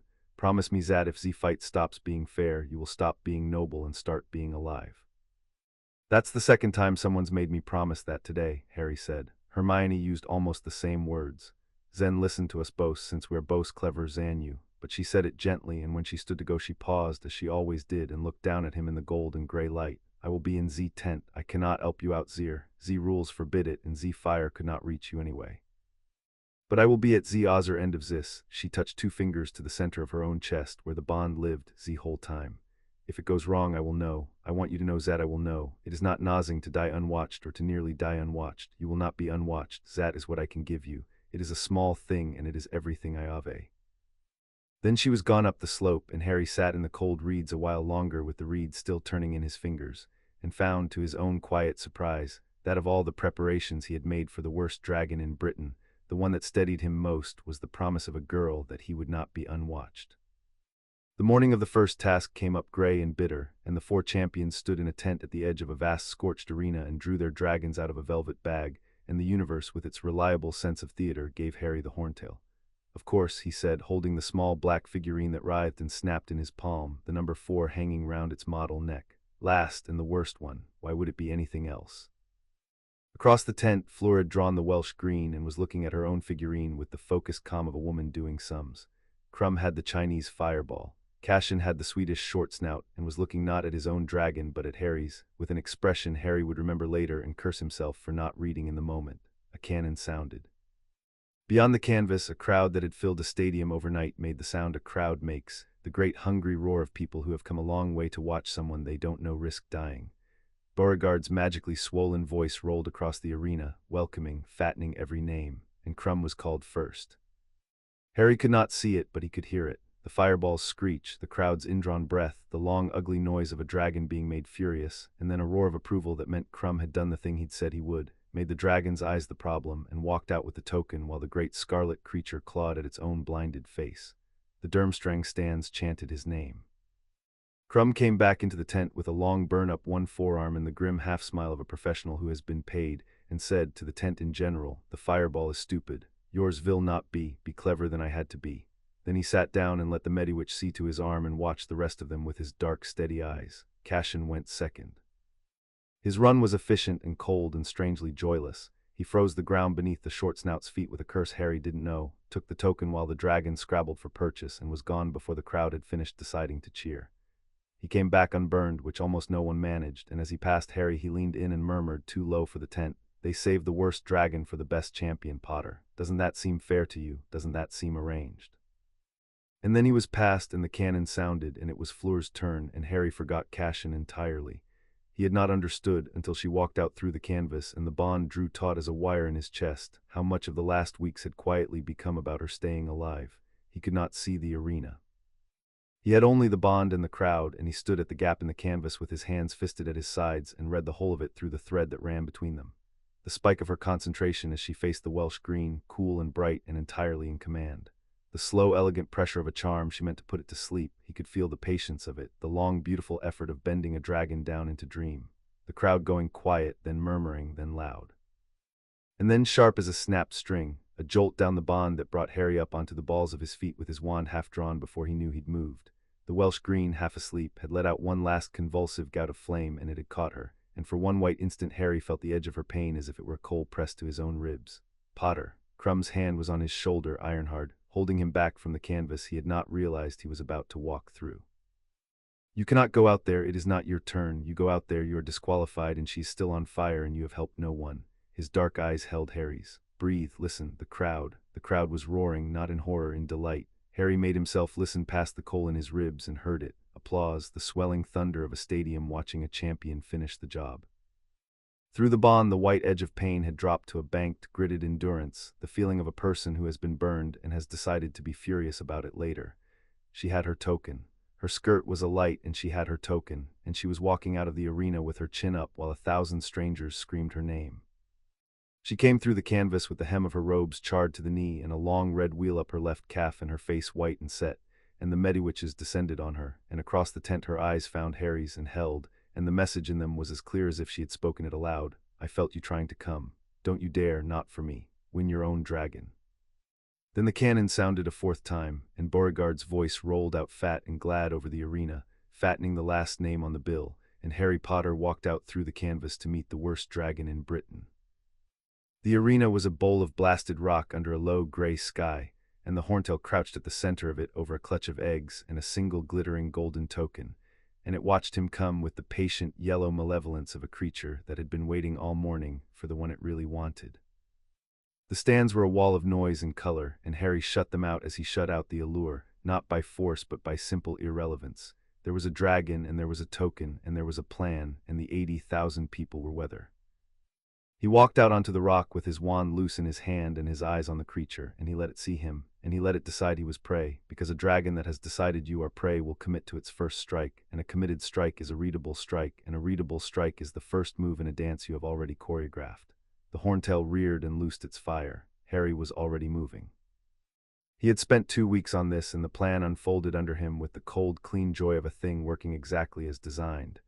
He did not shield the flame. You did not shield a Horntail. The books were unanimous. The fire would eat a shield and the wizard behind it. Instead he transfigured the rock as he ran, a long ripple of stone rising into a curving wall between him and the dragon, not to stop the fire but to make the dragon track him around it, to spend its flame on the cold side of a barrier while he came up the hot side. The crowd screamed. The fire broke over the stone, and Harry felt the heat of it through the rock like a hand laid flat against a kettle, and he was already past, already at the next mark, already throwing the second transfiguration, a flock of stone birds, crude and heavy and utterly stupid, bursting up off the arena floor in a clatter of wings. The Horntail's head snapped toward the movement. That was the whole of the plan in the end. A dragon is built to kill the thing that moves, and Harry had given it 40 things that moved. While the great black head tracked the flock, while the fire went up after a flight of pebbles shaped like sparrows, Harry came in low and fast along the dragon's blind flank, hugging the scorched ground, and the gold token was 20 feet away, and 10, and the chain broke. He felt it before he saw it, the bond going to ice in his chest, his own instinct screaming a half-second ahead of his eyes. The great anchor chain that held the horntail to its ring, the chain that turned the fortress into a leash, parted at the staple with a sound like a struck bell, and the dragon that should not have been able to chase him, the fortress that was never supposed to leave its ground, surged forward off its nest with nothing holding it back at all.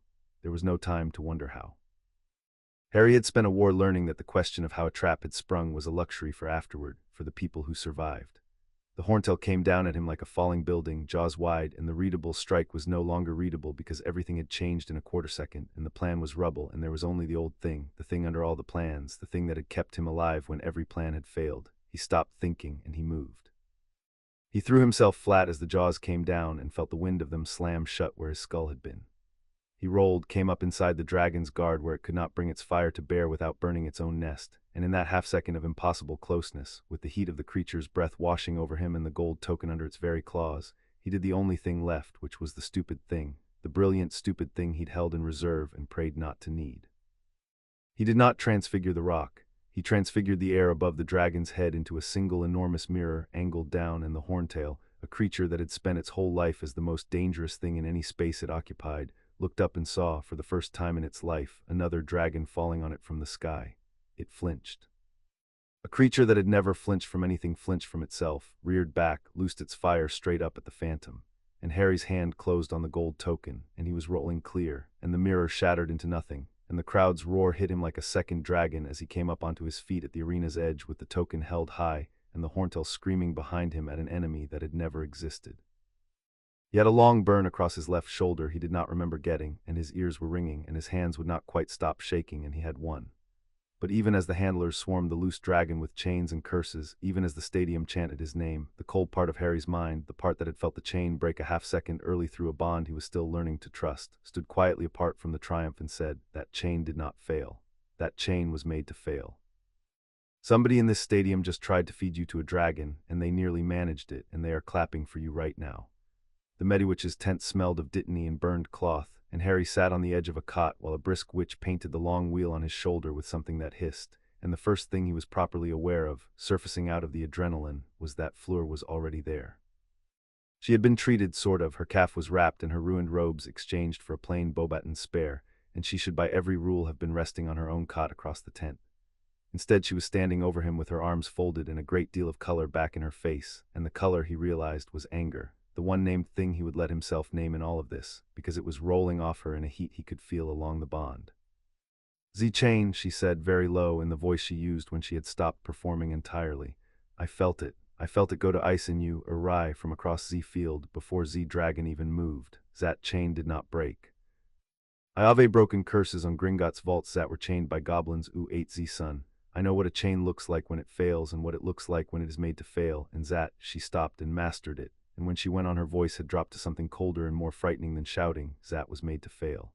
Someone tried to kill you in front of 80,000 people and call it bad luck. And I sat in Zat tent and I felt it, a pen, and I could do nothing."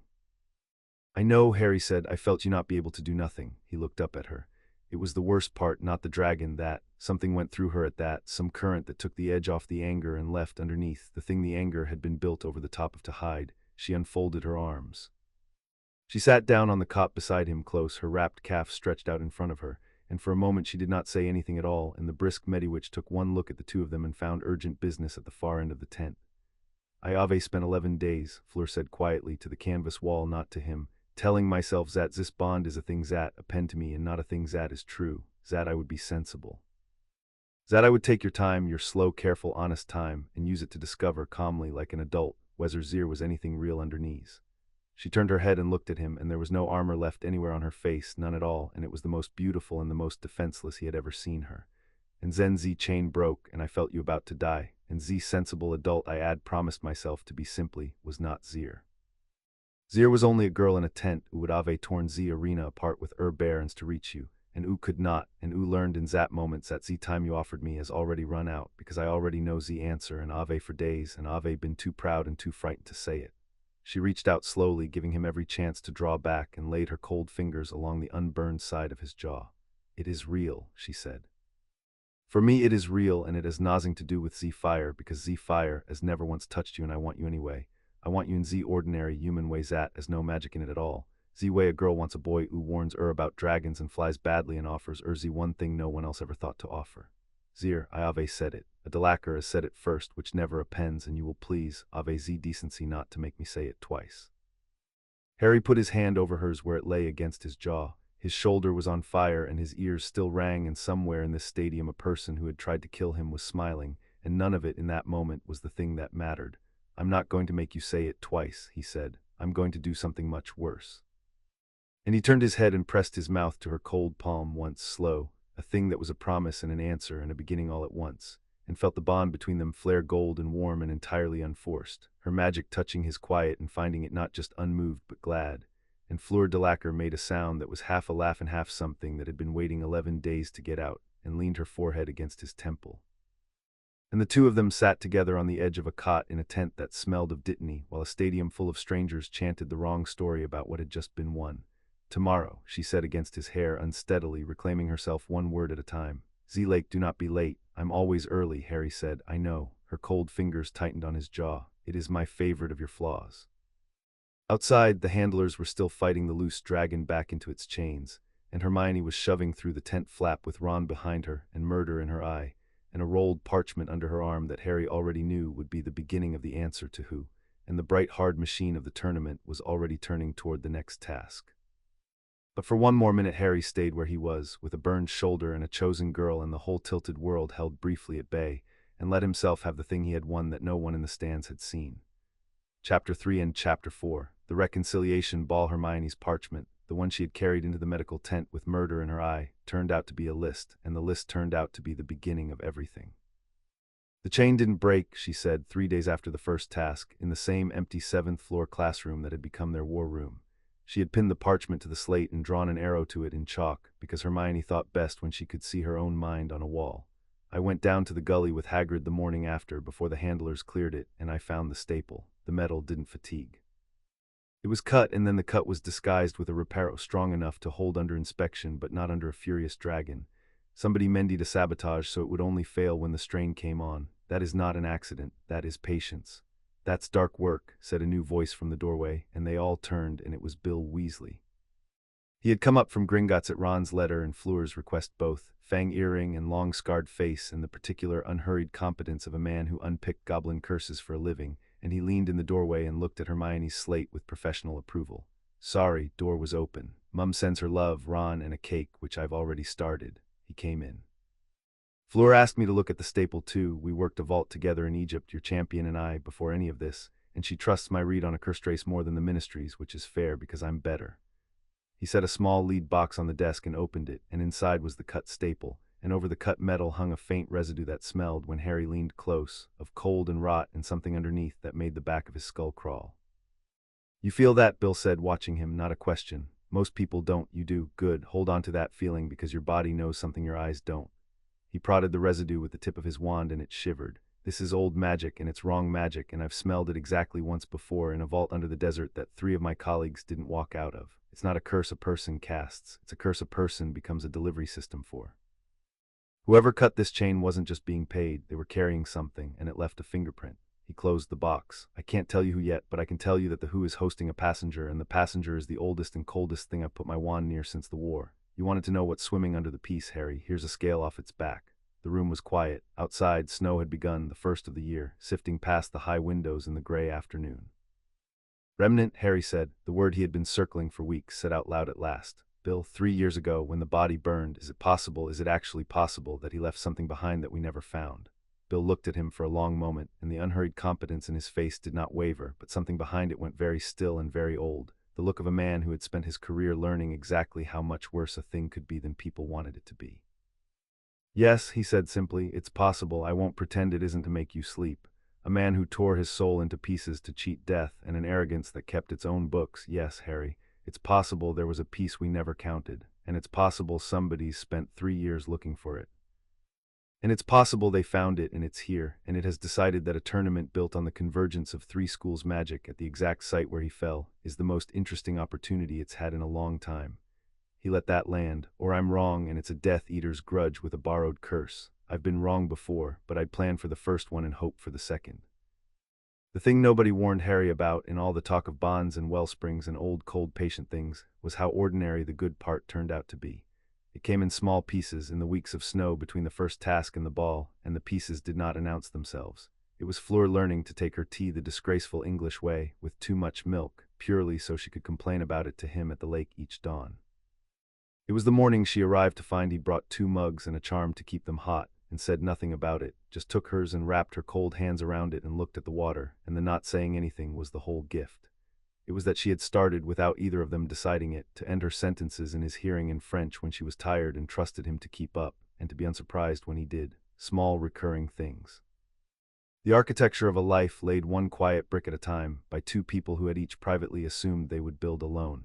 And then there was the afternoon she met Ron and Hermione properly, which Harry had dreaded and which went, against all his expectations, beautifully. He had imagined it would be stiff. Fleur did stiff superbly. It was one of her best public weapons. But she came up to the war room on the 7th floor at his asking, and she looked at Hermione's slate full of careful diagrams, and at Hermione behind it with 2 quills in her hair and a smear of chalk on her jaw, and something in the champion of Beauxbatons simply set down its sword. "You are Z one who read Z old Veela text," Fleur said, "and told I am Z truth instead of Z comfortable lie, Z knight of Z choosing." She crossed the room and stopped in front of Hermione, and did a thing Harry had never seen her do for anyone. She inclined her head fractionally the way Crumb did, one serious person to another. "A Delacour said thank you to you once already, Z rough or rye. I ave come to say it was my own mouth which costs more, and I want you to feel Z size of it. You could ave told I am to run. Most clever people would ave, it was Z clever advice. You told I am Z hard true thing instead, and you trusted I am to be big enough for it. You gave me my whole life back was one honest paragraph." She straightened. "I do not ave many friends. Z fire makes it hard, one never knows, but I would like, if you will ave it, to count you. You will find I am loyal past all reason, and I give excellent gifts, and I will set fire to anyone who hurts you. Z's are my references."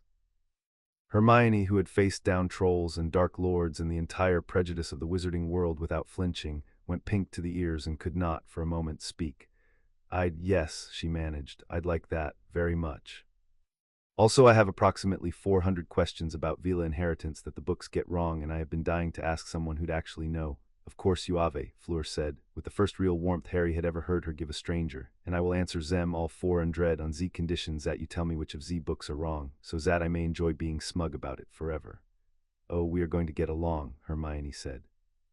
"We are absolutely going to get along," Ron said gloomily from the corner, "and it's going to be a nightmare, 2 of them, cross-referencing." But he was grinning when he said it, and he shook Fleur's hand and called her Harry's terrifying girlfriend to her face, and she laughed and did not correct the word, and Harry sat in the corner of the war room and watched the 3 people he'd worried would never fit slot quietly together, and understood that he had been carrying a fear he hadn't named, that loving her would cost him the family he'd bled for. It didn't, it just made the table bigger, hope and a bigger table. He'd take it. Not everyone at Beauxbatons was as glad. There was a girl named Aurelie, part Veela herself, who had spent 6 years as the second most beautiful person in every room Fleur entered, and who had assumed, the way the whole school assumed, that Fleur's untouchable heart would never settle, that the throne beside her would stay empty and the rest of them could orbit it forever. She cornered Harry once in a corridor and turned the full diluted force of her allure on him with the desperate precision of a girl trying to prove a point to herself, and Harry looked at her with the same quiet he gave the weather and said, not unkindly, "It doesn't work on me. None of it does, that's rather the whole story." And watched her face go through surprise and fury and finally a kind of stricken understanding, because she had just felt firsthand the exact thing that made him real to Fleur and could never make him real to her. She did not trouble him again. But she watched Fleur across the hall after that with an expression Harry recognized and decided to keep an eye on, because a person who has just learned the precise shape of what they cannot have is a person who can be reached by anyone offering to take it from the one who has it. The reconciliation ball was announced the next morning, and the castle promptly lost its mind. It was, Harry gathered, an ICW production, a great formal gala at the turning of the year, 3 schools and a guest list of foreign dignitaries, the kind of event whose true purpose was to be photographed and called healing. McGonagall announced it at breakfast with the air of a woman announcing a tax. The Beauxbatons girls received it as their natural element. The Durmstrang students received it as a hardship to be endured in good boots. And the castle's younger population fell instantly into the ancient agony of who would go with whom, which Harry watched from a great and grateful distance, because he, for once in his life, did not have that particular problem. "You have to actually ask her, though," Ron said that evening with the wisdom of a man who had learned this lesson the hard and public way some years ago. "I know you think it's settled. It's not settled. Nothing is ever settled with the asking. Hermione would have had my guts if I'd just assumed. You did just assume, Hermione said, not looking up from her book. For 3 years, I asked you in the end because you were going to let the entire war end without managing a sentence. I was building to it, Ron said with dignity. I had a whole plan. You had a napkin with the word ball written on it, which you slid across the table at me in the Great Hall and then pretended a third year had dropped. It was a good napkin. Ron grinned at Harry. Point stands, ask her, properly. She spent her whole life being assumed at, be the bloke who asks. So Harry asked her properly at the lake in the blue hour with the snow coming down soft on the black water and both of them wrapped against a cold that the bond he had noticed seemed to take the worst edge off, so that being near her was a few degrees warmer than being anywhere else. There's a ball, he said, you'll have heard. The whole castle's heard, a fourth year cried in charms about it. He picked a frozen reed and turned it in his fingers, the old habit.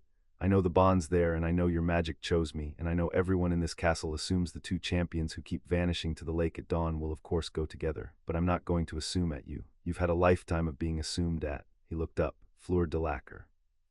Will you come to a ridiculous political gala with me and let 80 dignitaries photograph us and step on my feet in front of your headmistress, because I'd rather do a stupid thing with you than a clever thing with anyone else? She was quiet for a moment, the snow catching in her pale hair. You asked Ron out to do that, she said, did you not? He has notes. There was a napkin involved. I knew it.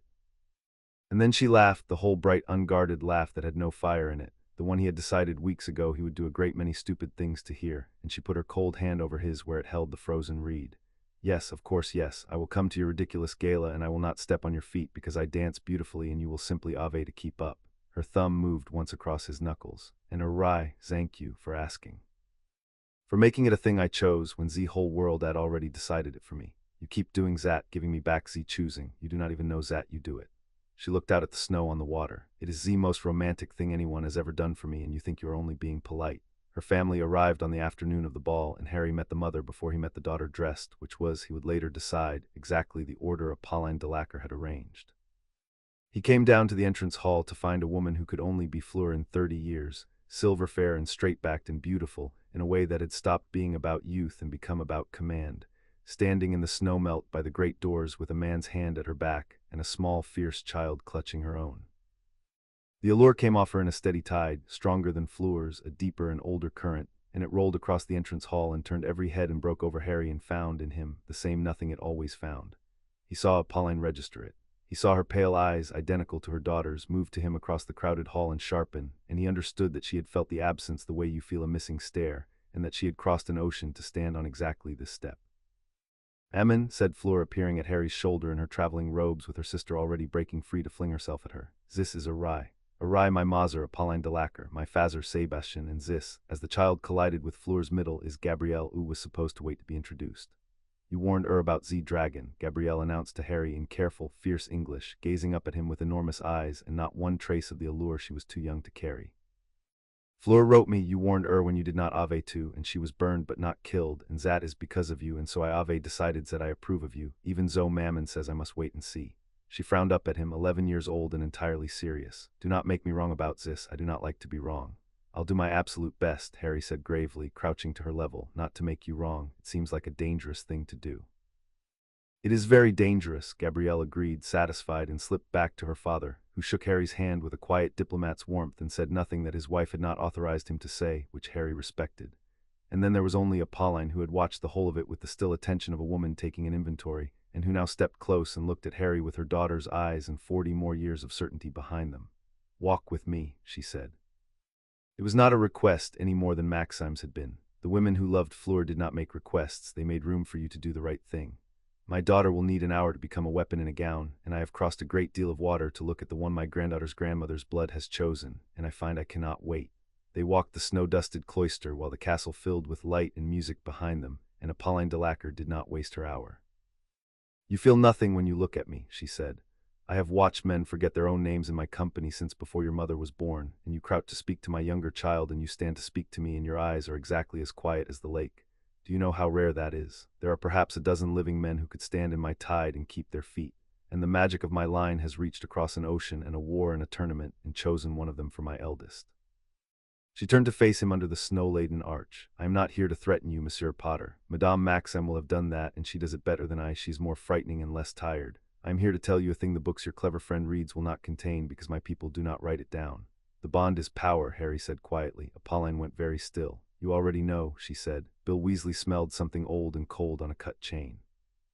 The thing that sabotaged the first task is carrying a passenger, and the passenger is patient, and it's interested in this tournament for reasons that aren't about a trophy. Harry held her gaze. And I've spent 3 days thinking about what a creature like that could possibly want here at the site where it fell, with 3 schools' magic converging. And then I met you and felt the size of what comes off you, and felt the size of what comes off Fleur, and thought about a bond that 2 people's magic builds between them, and I did the arithmetic I didn't want to do. The snow sifted down between them. A true mate bond is a wellspring, isn't it? 2 magics braided into something neither could make alone. That's why the council guards it. That's why your people don't write it down. It isn't only love. It's a battery, and the oldest, coldest thing in this castle has worked out that there's a fresh one being charged in the Great Hall every dawn by the lake. For a long moment Fleur Delacour looked at him, and the tide of her allure had gone entirely quiet, banked down to nothing, and what was left was a mother standing in the snow with her certainty cracked clean across the middle. My daughter, she said very low, told me she had found a man who offered her time instead of fire, and I came to see the trick in it, because there is always a trick. And instead I find a man who has worked out alone in 3 days a secret my people have killed to keep for 900 years, and who has done it not out of greed but because he is trying to keep her alive. Her voice was not quite steady. Yes, Monsieur Potter, the bond is power. A consummated true mate bond, fully chosen on both sides, is one of the great wellsprings of the living world, and there are things in the dark that have always wanted to drink from it, and Veela's deepest art is to make certain her bond is never fully forged until she is certain it cannot be stolen. That is the long winter the books frighten you with. It is also a wall. An unfinished bond is safe because it is small. A finished one is glorious, and it is a target. She drew a breath. And you and Fleur have, the 2 of you, been quietly building the most dangerous, beautiful thing in this castle, every morning by a lake, in front of whatever has been watching. The great hall had been turned to silver and ice for the ball, the enchanted ceiling thick with a snowfall that never landed, the long tables gone and a floor of pale marble laid in their place, and 1,000 candles floating in a haze of frost, and into all of it, on Harry's arm, came Fleur Delacour, and the hall, predictably, forgot how to breathe. She had become a weapon in a gown, exactly as her mother promised. Silver blue silk and her grandmother's pale stones at her throat, and her hair down for once, loose and gold pale over her shoulders, and the allure rolled off her in a tide that pulled every eye in the room. And Harry walked into the center of all that, turning with her hand on his arm, and felt, as he always felt, only the warm specific fact of her, the strong cold fingers, the dry amusement she was holding back at the spectacle of it, the bond humming low and glad between them, and he understood that this, precisely this, was the thing her whole life had been starved of, to walk into a blazing room on a man's arm and know with total certainty that he was not blazing, that he saw her. That the tide broke on him and left him looking at her face. You are doing the thing, she murmured as they crossed the floor under 1,000 floating candles and the photographer's lights went off like distant lightning. Where you do not look at the room, where you only look at me like the room is Weezer. The room is weather, Harry said. I know. Her cold fingers tightened on his arm and her composure held, but underneath it the bond carried something that had no performance in it at all. Do you know, in 20 years of walking into rooms, you are the first person who has ever made me feel less alone in one. They are all looking at me, the old room, and I have never felt so unwatched in the good way, so private, in the middle of all their eyes, because the only eyes that matter are the ones the fire cannot reach. She let out a breath.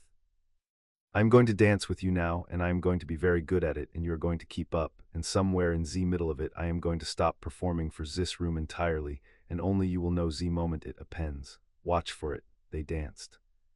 Harry was not, by any honest account, a good dancer, but the bond did a strange, generous thing on the floor, so that he felt the shift of her weight a half-beat before it came, and his feet, which had never managed this for anyone, managed it for her. And somewhere in the second dance she did exactly as she had promised. The public brilliance went out of her face quietly between one turn and the next, and what was left was the dry, sharp, watchful girl from the lake, looking up at him in the candlelight with her armor entirely gone, and Harry felt the moment land in him like a key in a lock, and knew that he was the only person in a hall of 1,000 who had seen it. Across the floor, Apolline watched her daughter's face change, and put a hand briefly to her own mouth. Beside her, Gabrielle, who had been permitted to attend until 9 o'clock and was using every minute of it, beamed with the uncomplicated triumph of a child who has decided she was right about something. And at the edge of the hall, under the floating candles, Albus Dumbledore stood in midnight blue robes with his scarred hand resting on a frost-rimed pillar, and watched the 2 champions dance, and his bright blue eyes held an expression that Harry, glancing up at exactly the wrong moment, read all the way to the bottom of not malice, worse than malice, calculation gentled by genuine sorrow. The look of a man watching two people forge precisely the weapon he had brought them here to forge, and grieving for them and not stopping it. Harry left Fleur with her mother and her sister between the second dance and the third, and crossed the silver hall through the frost haze, and went to stand beside Albus Dumbledore at his pillar, because some conversations are better had while 1,000 people are watching, and neither party can raise his voice. "It is a beautiful thing to watch," Dumbledore said before Harry could speak. He did not look away from the dancers. "Forgive an old man his sentiment. I have seen a great many things forged in this hall, Harry, and most of them were terrible, and it is a gift in my last years to watch something forged here that is only good." The candlelight caught the silver scarring along his jaw. "She is happy. You have made her happy, which a great many people far better positioned than you entirely failed to do. Whatever else is true tonight, hold on to that. It is real and it is yours, and you earned it the hard, slow way, which is the only way worth earning anything. You brought me here to make this happen," Harry said quietly. "Didn't you? Not the championship, this." For a long moment the old man was silent, and the music turned around them, and the false snow fell and never landed. "Yes," Dumbledore said. Harry had never once heard him simply answer a question, and the plainness of it was more frightening than any evasion. "I did not enter your name to give you a trophy," Dumbledore went on, still watching the floor, his voice low under the music. "I entered it because 3 years ago I walked out of the fire that ended the war, and I have not slept a whole night since, because I know how to count, Harry, and I have always known how to count, and the number never came out right. He made more than we found. I'm as certain of it as I have ever been of anything, and I have spent 3 years and a great deal of the world's goodwill building a net fine enough to catch a thing that has no body and infinite patience." Now he turned, and his blue eyes behind the half-moon glasses were terrible and kind and very, very tired. "And a net needs a lure, not a sacrifice. I want you to hear the difference, because I have made the other kind of choice in my life, and I will carry those faces to whatever comes after this. Not a sacrifice, a lure too bright for it to resist, and strong enough, perhaps, to survive being reached for. You and Mademoiselle Delacour are the brightest thing in the magical world tonight. I did not make your bond. I would not insult you by claiming it. I only built the room where two people who could make such a thing might find each other, and then I stepped back and I hoped and I grieved because I knew exactly what I was asking of you, and I asked it anyway. You could have told me." Harry kept his voice as low as the old man's and as steady.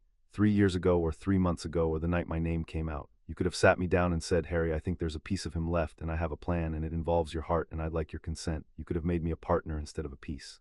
"Yes," Dumbledore agreed, and the sorrow in it was total. "I could have, and that is the charge against me, and I do not contest it, and you are right to bring it.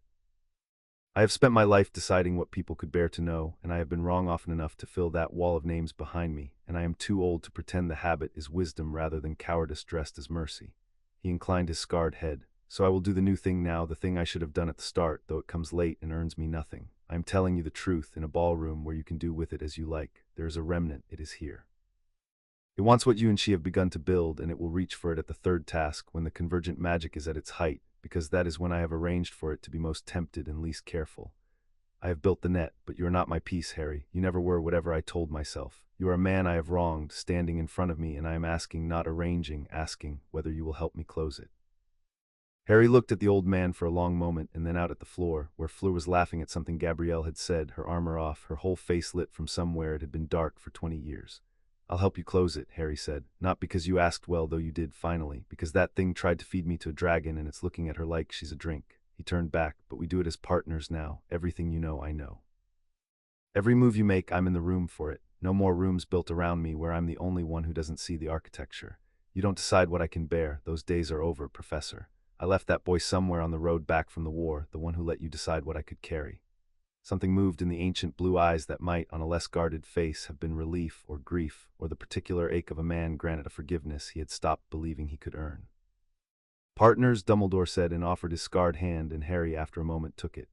"I find I have waited a long time to be told no by someone I could not fright. Thank you for that, Harry. It is a strange gift, but at my age one learns to be grateful for the strange ones." His grip tightened once. "Now go back to her. The speeches are about to start, and they are dreadful, and a man should face dreadful things beside the person he would walk into fire for. Go."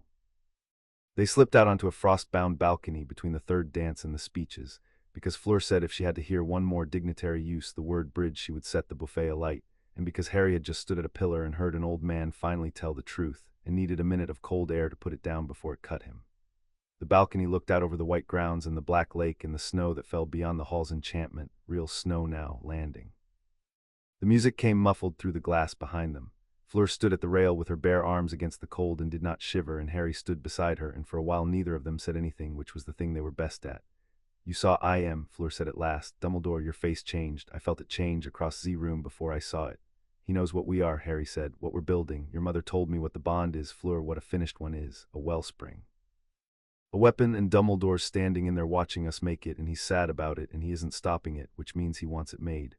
The cold air was clean in his chest. I came here as bait. I worked that out the night my name came out of the cup, and just now, at his pillar, he stopped pretending and admitted it. But I'd had it backwards. I thought I was bait for the thing in the dark. I'm not, we are. The two of us and the bond and Dumbledore brought us together as carefully as he brought the three schools together, because he needs the thing in the dark to reach for a prize too bright to resist, and there is no brighter prize than a true mate bond between the one witch whose magic can't be faked and the one wizard her fire can't touch. He looked at her. He didn't put my name in the cup to make me a champion. He put it in to make me yours.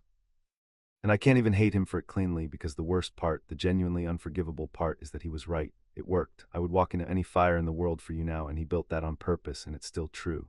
Fleur was very quiet. The snow fell beyond the rail. Zen, we are agreed on Z danger, she said. Good. I had worked out Z same from Z Ozer end. Mammon told me Z old laws on Z carriage. Two clever people arriving at Z same terrible place from opposite directions. She turned to face him, and the candlelight from the windows caught the pale stones at her throat. But you have made an error awry in all your clever arithmetic, and I am going to correct it, because it is Z one thing you have got wrong since Z night by Z pitch. She stepped close into the space where the bond hummed warmest. You speak of Z bond as a thing being done to us. A weapon being forged in us by a clever old man and reached for by a cold old monster, as if we are Z anvil. Her cold hand came up to his jaw the way it had in the tent. We are not Z anvil moan share, we are Z smiths. Dumbledore did not build this. He arranged a room and lit a fire and oped. Z monster did not earn this, it only watched and wanted. But Z thing itself, Z bond, Z wellspring, Zat frightens Zem boast, Zat we made. You and I every dawn by Z lake. With Z one currency, neither of Zem as ever add and neither of Zem can counterfeit. Her thumb moved across his jaw. It is ours, whatever Zay meant by it, whatever Zay reached for. It is ours because we chose it slowly in Z cold when no one was watching and Z fire could not help. And a thing Zat is truly chosen cannot be stolen. Mammon did not tell you Zat part because she does not entirely believe it, but I do. I have staked my whole eart on it, so.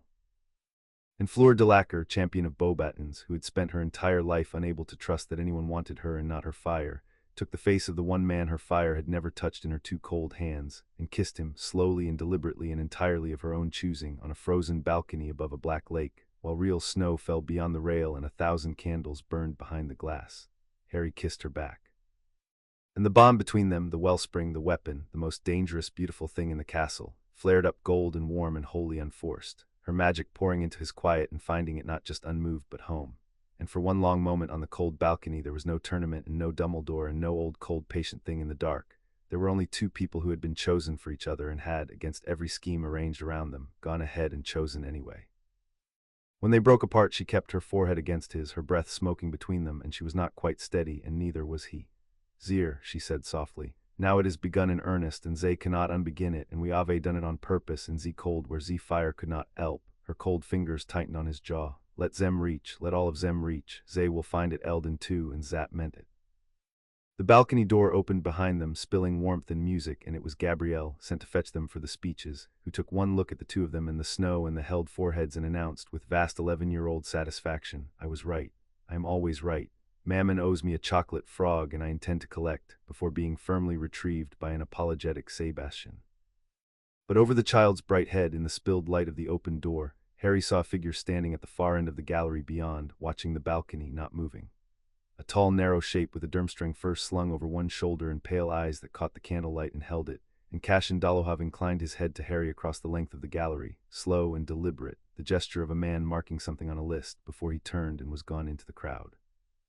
And Harry stood on the cold balcony with the taste of the kiss still on his mouth and his arm around the girl whose bond he had just knowingly helped to forge, and understood that the thing in the dark had now seen exactly what he and Fleur had made, and that it had liked what it saw, and that the second task, whatever it turned out to be, was no longer going to be about a token in the water. Chapter 4 and Chapter 5. The bottom of the lake. The second task was the lake, and the lake, Harry understood the moment Beauregard announced it, was a problem with Fleur's name written under the surface. Each champion will descend into the Black Lake, the round pink official read, in the Great Hall, with the relish of a man who had not personally been required to go near cold water in 30 years, and recover from the domain of the merpeople a single object of power, an anchor stone forged for the occasion and sunk beyond the reach of any ordinary diver. The first to surface with a stone is awarded full marks. You will have 1 hour. After 1 hour, the lake is not safe, and we cannot guarantee your retrieval, which the Confederation's lawyers have asked me to state very clearly and more than once." He beamed. "There will be merpeople, there will be grindelows, there will, I am reliably informed, be a great deal of cold. Dress accordingly, or rather undress accordingly, and apply your charms with care. The task is in 1 week." Beside Harry at the Gryffindor table, Ron muttered, "A week to learn to breathe underwater. Brilliant. Last time they at least gave people gillyweed by accident," but Harry was not thinking about breathing. He was thinking about the way Fleur had gone still beside him at the word lake, the particular stillness he had learned to read, and about a thing she had told him weeks ago at the water's edge without quite meaning to, that she went to water when the world was too much, because it was the half of her blood that was not fire, and that the deep cold of the Black Lake was the one place in the castle where her allure guttered like a candle in a draught, and her grandmother's fire could not warm her. The lake quieted her. It also, he understood now, with the cold clarity that came when a problem showed him its teeth, left her weaker than she had ever been anywhere else. Veela's strength was heat and light and the high, bright pressure of her presence. The deeps would take all three. If a person wanted to harm Veela where her gifts could not save her, where no crowd could see, where the witnesses were merpeople who kept their own counsel and the cold did half the work, they would do it at the bottom of a black lake. "You have gone quiet," Fleur said, at the lake the next dawn, with the ice now thick at the margins and their breath smoking. She had her boots on. She did not put her feet in the water anymore, not since the announcement, and the small change in their oldest ritual told Harry more than any speech. "You have gone quiet the way you go quiet before you say a thing I will not like. The lake takes your fire," Harry said. "You told me weeks ago. It quiets you because the cold deep is the half of you that isn't Veela, and down there your allure goes out and your strength goes with it." He turned to her. "Whatever's been reaching for us, Fleur, whatever cut that chain and smells of cold and rotten patience, it now knows exactly what we are and exactly how bright the thing is that we've built. And in 1 week the Confederation is going to send you, personally, to the one place in this castle where you'll be at your weakest, in the dark, where no one can watch. I don't think that's a coincidence. I think someone read the same map I just read." Fleur was silent for a moment, looking out at the black water that had always, until a week ago, been her comfort. "Then we have a problem," she said at last, evenly, "because I cannot refuse the task. The contract binds me the same as it binds you. I must go into the water, weak in the dark, knowing that something patient is waiting for exactly that." Her jaw tightened and she mastered it. "Bon. Then I will not go in alone, even if the rules say I am alone. Felt the chain break before it broke. I will be at the other end of the bond the whole time, and so will you. And if the dark reaches for me down there, you will know the instant it does, and I will know that you know." She looked at him, and there was no performance anywhere on her face, only the clear, hard thing underneath.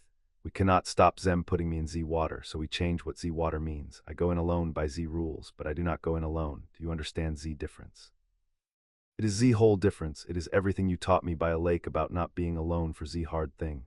"I understand it," Harry said, "and I'm going to do more than understand it. I'm going to make sure that if anything down there reaches for you, the first thing it meets is me." He picked up a flat stone from the frozen margin and turned it in his fingers, the old habit, thinking. "Which means I need to be able to find you underwater, fast in the dark, against a current, while I'm supposed to be racing for a stone of my own. And I have a week to work out how." "Good, a week's a long time. I've solved worse with less." He solved it in the end with Hermione and Bill and a great deal of cold practice in the shallows, and the solution was the kind Harry liked best, which was the kind that turned the rules of the task into the tools of it. "They want you to race for a stone," Hermione said over the slate on the fourth night. "So everyone's going to optimize for speed and breathing and ignore navigation because the merpeople's domain is marked. You just swim down and follow the singing, but you don't care about the stone." She tapped the chalk. "You care about her, so you don't optimize for the stone. You optimize for finding one specific person in a square mile of black water. It's a completely different problem, and nobody else in that lake is solving it, which means you'll be the only champion who can do a thing the task wasn't designed to allow."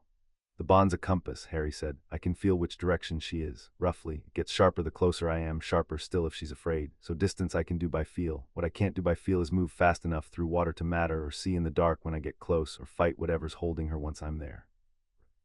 Bill leaned over the slate, fang earring catching the candlelight. "So we solve those three. Movement, forget swimming, you'll never be fast enough. We charm your boots into fins, and we put a directed current charm on you, a little personal riptide that shoves you the way you point.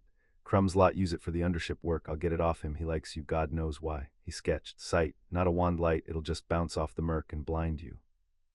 We give you a charm that lights cold-blooded things, so grindelows and worse glow and everything else stays dark.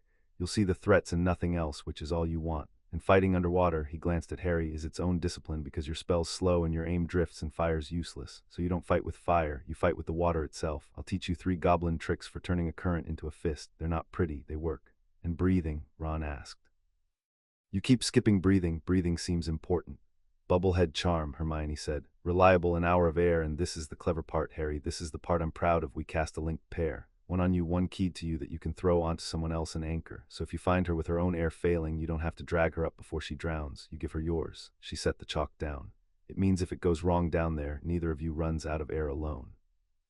You share the bubble the way you've shared everything else. It seemed fitting. Harry looked at the 3 of them, his terrifying, clever family, who had spent 4 nights of a war they'd already won learning to keep one more person alive, and the thing he felt did not have a clean name and did not need one. It's perfect, he said. All of it, thank you, every one of you. He picked up the chalk and added 1 line to the slate at the bottom under all their careful work. One more thing. If I go down there and the bond tells me she's in trouble and I have to choose between her and the stone, between saving her and winning the task, he capped the thought without flinching. I want all 3 of you to know now tonight so nobody's surprised on the day. It isn't a choice. There's no version where I come up with a stone and not her. I'd rather lose every task and the whole tournament and the Confederation's good opinion and Dumbledore's net than surface without her. I need you to have heard me say it so that when it happens, you don't waste a second hoping I'll be sensible. Nobody argued. Ron just nodded slow and Hermione's eyes were bright and Bill said quietly, "Good lad, that's the right answer. It's also the one Fleur would give about you, which is how you know it's a marriage and not a strategy." And then he ruined it by adding, "Mum's going to be unbearable at the wedding." And the war room dissolved into the particular laughter that people make when they have agreed, out loud, to be brave together, and Harry held on to the sound of it, because he had learned in the war that you saved up such sounds against the cold days, and a cold day was coming, and he could feel the temperature of it already through a bond that ran down to the bottom of a black lake. The night before the task, neither of them slept, and so they did not pretend to. They met not at the lake, which had stopped being theirs the week the Confederation made it a battlefield, but in the war room on the 7th floor, where Hermione's slate still glowed with chalk, and the fire Harry had coaxed up burned low and steady. Fleur came in her traveling cloak with her hair down and sat beside him on the worn settee that the room had provided when it understood what the night was for, and for a long while they did not talk about the water at all. "Tell me a thing that is not Z Lake," she said, her head against his shoulder, her bare feet drawn up under her, warm now in the firelight in a way she would not be tomorrow. "Anything, a small thing. I ave add enough of Z large things to last me a life." So Harry told her small things. He told her about the cupboard under the stairs, not the misery of it, but the one good part, how he taught himself to find shapes in the underside of the staircase in the dark, a whole private country mapped in cobwebs and nail heads, the first thing that had ever been only his. He told her about the burrow, about Mrs. Weasley's clock with its hand that had pointed at mortal peril for a year straight, and how nobody had been able to look at it, and how after the war Mr. Weasley had quietly mended it so that the worst it could now say was late for dinner, and how that small mended clock was, to Harry, the entire meaning of the word peace. He told her about Hedwig, which he had told almost no one, the white shape of her against a dark window, the only letters he'd ever wanted to get. And Fleur in return gave him her own small country. She told him about Gabrielle learning to fly, the indignity of an 8-year-old Delacour discovering she was afraid of heights, and the months Fleur had spent flying low circuits beside her until the fear let go. She told him about her grandmother's hands, the ones the wand hair had come from, and how they had smelled always of bergamot, and how they had been the only hands in her childhood that touched her without any heat in the touch at all, family warm and nothing more, and how she had understood only later that this was the rarest gift her grandmother had to give, to be loved by someone the fire could not reach, the way the whole rest of the world could not love her. "I add it once," she said into his shoulder. "As a child, ze clean love, ze kind was no fire in it, and then she died, and I thought I would never ave it again because who else could give it. And then you stood in a horrible room and Z light poured over you and your face stayed your own and she pressed closer. I felt my grandmother's hands after 15 years. That is what you are, awry. You are Z clean love come back. You will never know what it is to ave it taken and Zen returned. I hope you never do. But I hope you understand why I will go into a black lake tomorrow and not be afraid, so long as I know you are at the other end of this thread." Harry held her and watched the fire and did not say any of the large brave things that wanted to be said because she had asked for small ones and the small ones were truer. "Then here's a small one," he said at last against her hair. "Whatever's down there tomorrow, however cold it gets, however far they sink you, however quiet your fire goes.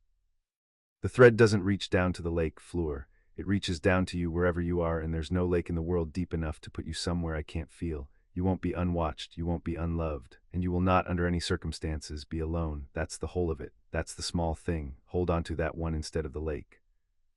She turned her face up to his in the firelight, and there was nothing performed in it, and she kissed him once, slow and certain and entirely of her own choosing. And then she put her head back on his shoulder, and they watched the fire burn down to embers and did not sleep and did not need to. Two people keeping each other company on the near shore of a hard morning, which is, in the end, the only thing any of the large words ever really mean. The morning of the second task came up white and still, the lake a flat sheet of pewter under a low sky, the stands raised along the shore packed with a crowd wrapped against the cold, and the four champions stood on a long wooden jetty and looked down into water that gave nothing back. Fleur was pale. She wore the Beauxbatons swimming silks and a traveling cloak she did not take off until the last moment, and when she did, when she stood at the jetty's edge in the white morning with the cold, already pulling the high bright pressure of her presence down into something banked and human, Harry felt through the bond exactly what it cost her. The going out of the fire, the quieting that was also a kind of undressing, the deep old dread of a creature of heat and light being asked to step down into the dark and the wet where neither could help her. He could not go to her. The rules and the watching crowd forbade it. But he caught her eye across the jetty, and he touched two fingers to the center of his own chest where the bond lived, the gesture she had given him before the dragon, and he saw her register it, and saw her chin come up, and saw the champion of Beauxbatons decide in the white morning to be brave in the one place bravery had always come hardest. I am at the other end of this, he sent her, as well as the bond could carry a thing without words. The whole time, you will not be unwatched. And felt coming back faint and cold and steady through the thread between them. I know, it is everything. Now go and be early, since you are always early anyway. The cannon fired. 4 champions went into the black lake. The cold was a blow, a full-body shock that drove the air out of him before the bubblehead charm sealed over his face and gave it back. And then Harry was sinking down into a green-black world that closed over the white morning and swallowed the crowd noise whole, and there was only the muffled, enormous quiet of deep water and the cold and the slow green light dying above him. Bill's charms held. The boots had become fins, and the directed current took him when he pointed, shoving him down and out through the murk far faster than any swimming, and the cold blood charm lit the threats and left the rest dark, so that the grindelows came up out of the weed as small, malevolent green stars, all teeth and grasping fingers, and Harry saw each one a half-second before it reached him and turned Bill's 3 ugly goblin tricks on them, snapping the water itself into a fist that broke their grip and flung them spinning back into the dark. He did not race the others. He felt them dimly, 3 other disturbances in the water, Crumb's blunt power driving straight down toward the singing, Cashin's cold efficiency angling off to the east, and the 4th, Fleur, off to the west and below, sinking down the slope of the lake bed toward the deep, cold trench where the anchor stones had been sunk. Harry pointed himself along the bond and let the current take him after her, and the deeps opened below, the merpeople's domain rising out of the dark in eerie grandeur. A drowned city of pale carved stone, towers furred with weed, windows where pale-eyed merfolk watched the champions pass with the still ancient patience of a people who had seen tournaments come and go and drown, their long hair streaming, their spears bright, singing the high cold song that pulled the divers down. And then the bond went ice. It happened the way it had with the chain, a half-second before his eyes could confirm it. The thread between them snapped taut and turned to cold fire, and Harry felt the dark reach for Fleur, felt her fear spike white and absolute, felt the going out begin, the terrible draining down of her that was not drowning and was worse than drowning.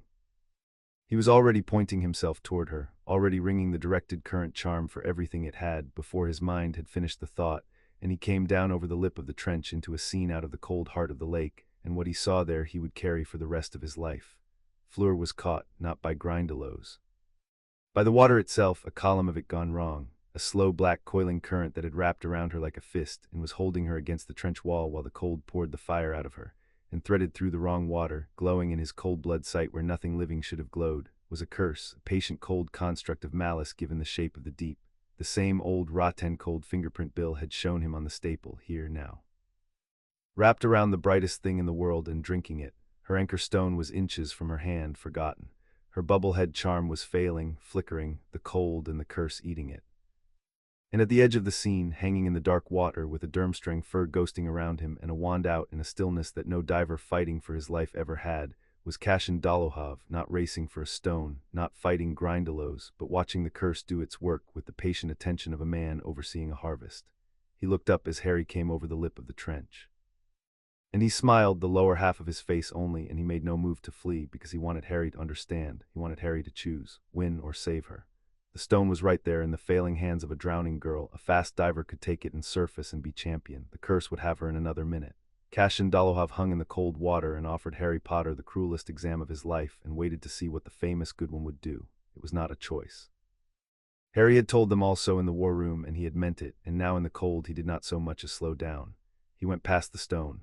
He drove straight through the wrong water, through the cold coiling current, ignoring the curse's grip as it tried to turn on him and finding, as he'd half hoped, that it could not hold him the way it held her, that her brightness was its feast and his quiet was nothing it knew how to eat. He reached her in the failing flicker of her last air, and he did the thing Hermione had built for exactly this, the thing she had been proud of. He tore his own bubble head free and pressed it over Fleur's face and anchored it, gave her his air, as they had shared everything else, and her eyes flew open, and the cold drowning down of her caught and held. And Harry, with no air now, and a curse closing around them both, and a smiling murder hanging in the dark, and a stone he had abandoned without a backward glance, turned in the black water and looked at Cashin Dolohov, and put every ugly goblin trick Bill had taught him into one closed fist of moving water, and hit the curse where it was anchored to the trench wall, with the whole cold weight of the lake behind it. They came up together, the two of them, in a burst of white morning and a roar of the crowd, in the wrong place, far from the jetty, with Fleur's arm locked around Harry's chest and the shared bubble between their two faces and the cold pouring off them both. Harry's lungs were burning and his sight was going dark at the edges, and his fins drove them barely toward the nearest shore, and the last thing he registered before the handlers' boats reached them was that his hands were empty. No stone. He had surfaced last and empty-handed and alive with her, and the arithmetic of that was the only sum he had ever been entirely certain of. The shore was chaos. Mediwizards, blankets, Madame Maxime wading knee-deep into the freezing shallows to haul her champion bodily out of the water with a sound Harry had never heard the great woman make, and Fleur would not let go of him. Even as they were wrapped and warmed and checked, even as the bond between them blazed back up to gold as the warmth returned to her and the fire came back into her by degrees, she kept one cold hand fisted in the front of his soaked shirt, and her pale eyes did not leave his face, and when she could finally speak it was not to the Mediwizards or her head mistress or the swelling confusion of the judges. "You came past Z Stone," she said. Her voice shook, and she let it. "I felt you choose. I was drowning and Z Cold was taking Z last of me, and I felt you come over Z edge of Z Trench, and I felt you not even slow down. Right, you did not even slow down. Z Stone was in my own, and then you went past it like it was nosing, like winning was nosing, like Z old tournament and Dumbledore's net, and your famous name was nosing next to." Her voice broke clean across the middle. "Next to me. Chose me over winning, and you did not hesitate long enough for it to even be a choice. Do you know what that is to a girl who has spent her whole life being chosen for Z Fire, to be chosen instead of Z Prize, to watch a man swim past Z thing Z whole world told I am to want to reach Z thing he actually wanted, which was only me, cold and drowning and no use to anyone. I told the war room there was no version where I came up with a stone and not you," Harry said. His own voice was not steady either. "I meant it. I'd mean it again tomorrow. I'll mean it every day there's a lake or a dragon or anything else in the world that wants to take you somewhere I can't follow." He pushed a wet strand of pale hair off her cold face. "You're not the prize, Fleur. You were never the prize. You're the reason I'd throw the prize away. There's a difference, and I needed you to feel it from the bottom of a lake, because no one had ever shown you the difference before, and I will not let you go one more day of your life not knowing it." Fleur Delacour, champion of Beauxbatons, looked at the one man in the world her fire had never touched, and stopped being brave, and stopped being proud, and stopped being anything except a person who had been seen completely at the bottom of the dark and chosen. And she pulled his cold forehead down against hers and said in French, so quietly that only he and the bond could hear it, the thing she had been holding back since the medical tent after the dragon, the whole of it this time. "With nothing held in reserve, GT aim, I love you. Not Z Fire's love, not Z Bond's love, mine, Z ordinary, humankind that, as no magic in it, and is Z only kind I ever wanted and never believed I could ave. I love you, Harry Potter, and I ave chosen you in Z Cold where Z Fire could not help, and now you ave chosen me over everything. And so it is done, it is real, it is ours, and let Z old cold patient thing reach for it now. Let all of them reach, Zay will find it, Elden too, and Zat meant it, and a third thing besides, which is that I am no longer afraid." "I love you too," Harry said, and it was the truest and simplest sentence of his life, and he had not known until he said it how long it had been waiting. All of it, the fire and the cold and the part that goes to water when the world's too much and the part that says thank you like it costs blood. "I love the whole of you, I have for a while. I was just waiting until I could say it somewhere you'd know it wasn't the situation talking." And on the cold shore, wrapped in blankets, in front of 3 schools and a confused panel of judges and a great woman weeping openly into her glove, the two of them held each other and were, for one whole minute, exactly and only happy, while behind them in the deep water a broken curse dissolved into rot, and the merpeople sang their old cold song over the place where the dark had reached for the brightest thing in the world, and come away with 2 empty hands. Cashin Dolohov surfaced 2 minutes later with an anchor stone held high, and was declared the winner of the second task, and accepted the cheers with a smile that did not reach his pale eyes, and looked across the shore at Harry and Fleur wrapped together in their blankets with an expression that a less experienced reader might have taken for the disappointment of a rival. Harry knew better. He had hit the curse hard enough to break its anchor and free Fleur, but he had felt in the instant before it dissolved the thing it truly was, not an attack meant to kill, but a tap meant to taste. A patient hand reaching into the deep to sip from the wellspring to find out how it answered, to measure the brightness of the thing it intended, later, to take whole. The remnant had not tried to murder Fleur at the bottom of the lake. It had tried to drink her a little as a man tastes wine before he buys the cask, and Cashin Dolohov had hung in the cold water and watched it taste her, and smiled because the verdict was in and the vintage was everything they'd hoped. Apolline came for him that evening when the warmth had fully returned to Fleur and the castle had exhausted itself talking, and she did not explain where they were going because the women who loved Fleur never explained, they made room. She led him to a chamber off the Beauxbatons' quarters that had not been there the day before, a round high room hung with pale blue, lit by a fire that burned without smoke and gave off a light closer to dawn than to flame. And in a tall chair by that fire sat a woman so old and so still that for a moment Harry took her for a portrait, until her eyes opened and they were Fleur's eyes, and Apolline's the same clear pale blue, set in a face like a riverbed worn smooth by an unimaginable run of years. "This is mere Seraphine," Apolline said quietly, and there was in her voice a deference Harry had not heard her give to Maxime or Dumbledore or anyone. "She speaks for the sept for the council, your books would say, though it is older and smaller and far less interested in your laws than the word council suggests. She crossed the water when she heard what my daughter's gift had done. She does not cross water lightly. She has not left the Pyrenees in 40 years. Pauline's hand found Fleur's, who had come in silent behind them and now stood very straight, her chin up in the dawn-colored light. "Sit, Monsieur Potter. Mere Seraphine wishes to look at you. It is a great honor and a small terror, and you will survive it as you have survived the others." Harry sat across the smokeless fire from the oldest living thing he had ever been near and let her look at him. The old woman's gaze was not unkind, but it had no bottom. It went over him the way the lake had closed over the morning, complete and patient, and where every other Veela's regard had carried the high pressure of the allure, hers carried none at all, because she had no need of it, because she was past the age of wanting anyone to want her and had come out the far side into something stiller and stranger. She looked at him for a long time. The fire that was almost dawn burned without sound.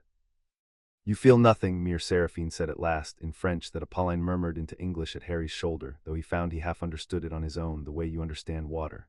"Not even now, not even before me, and I have made empresses forget their own thrones." Her riverbed face did not move, but something in the pale eyes warmed by a degree.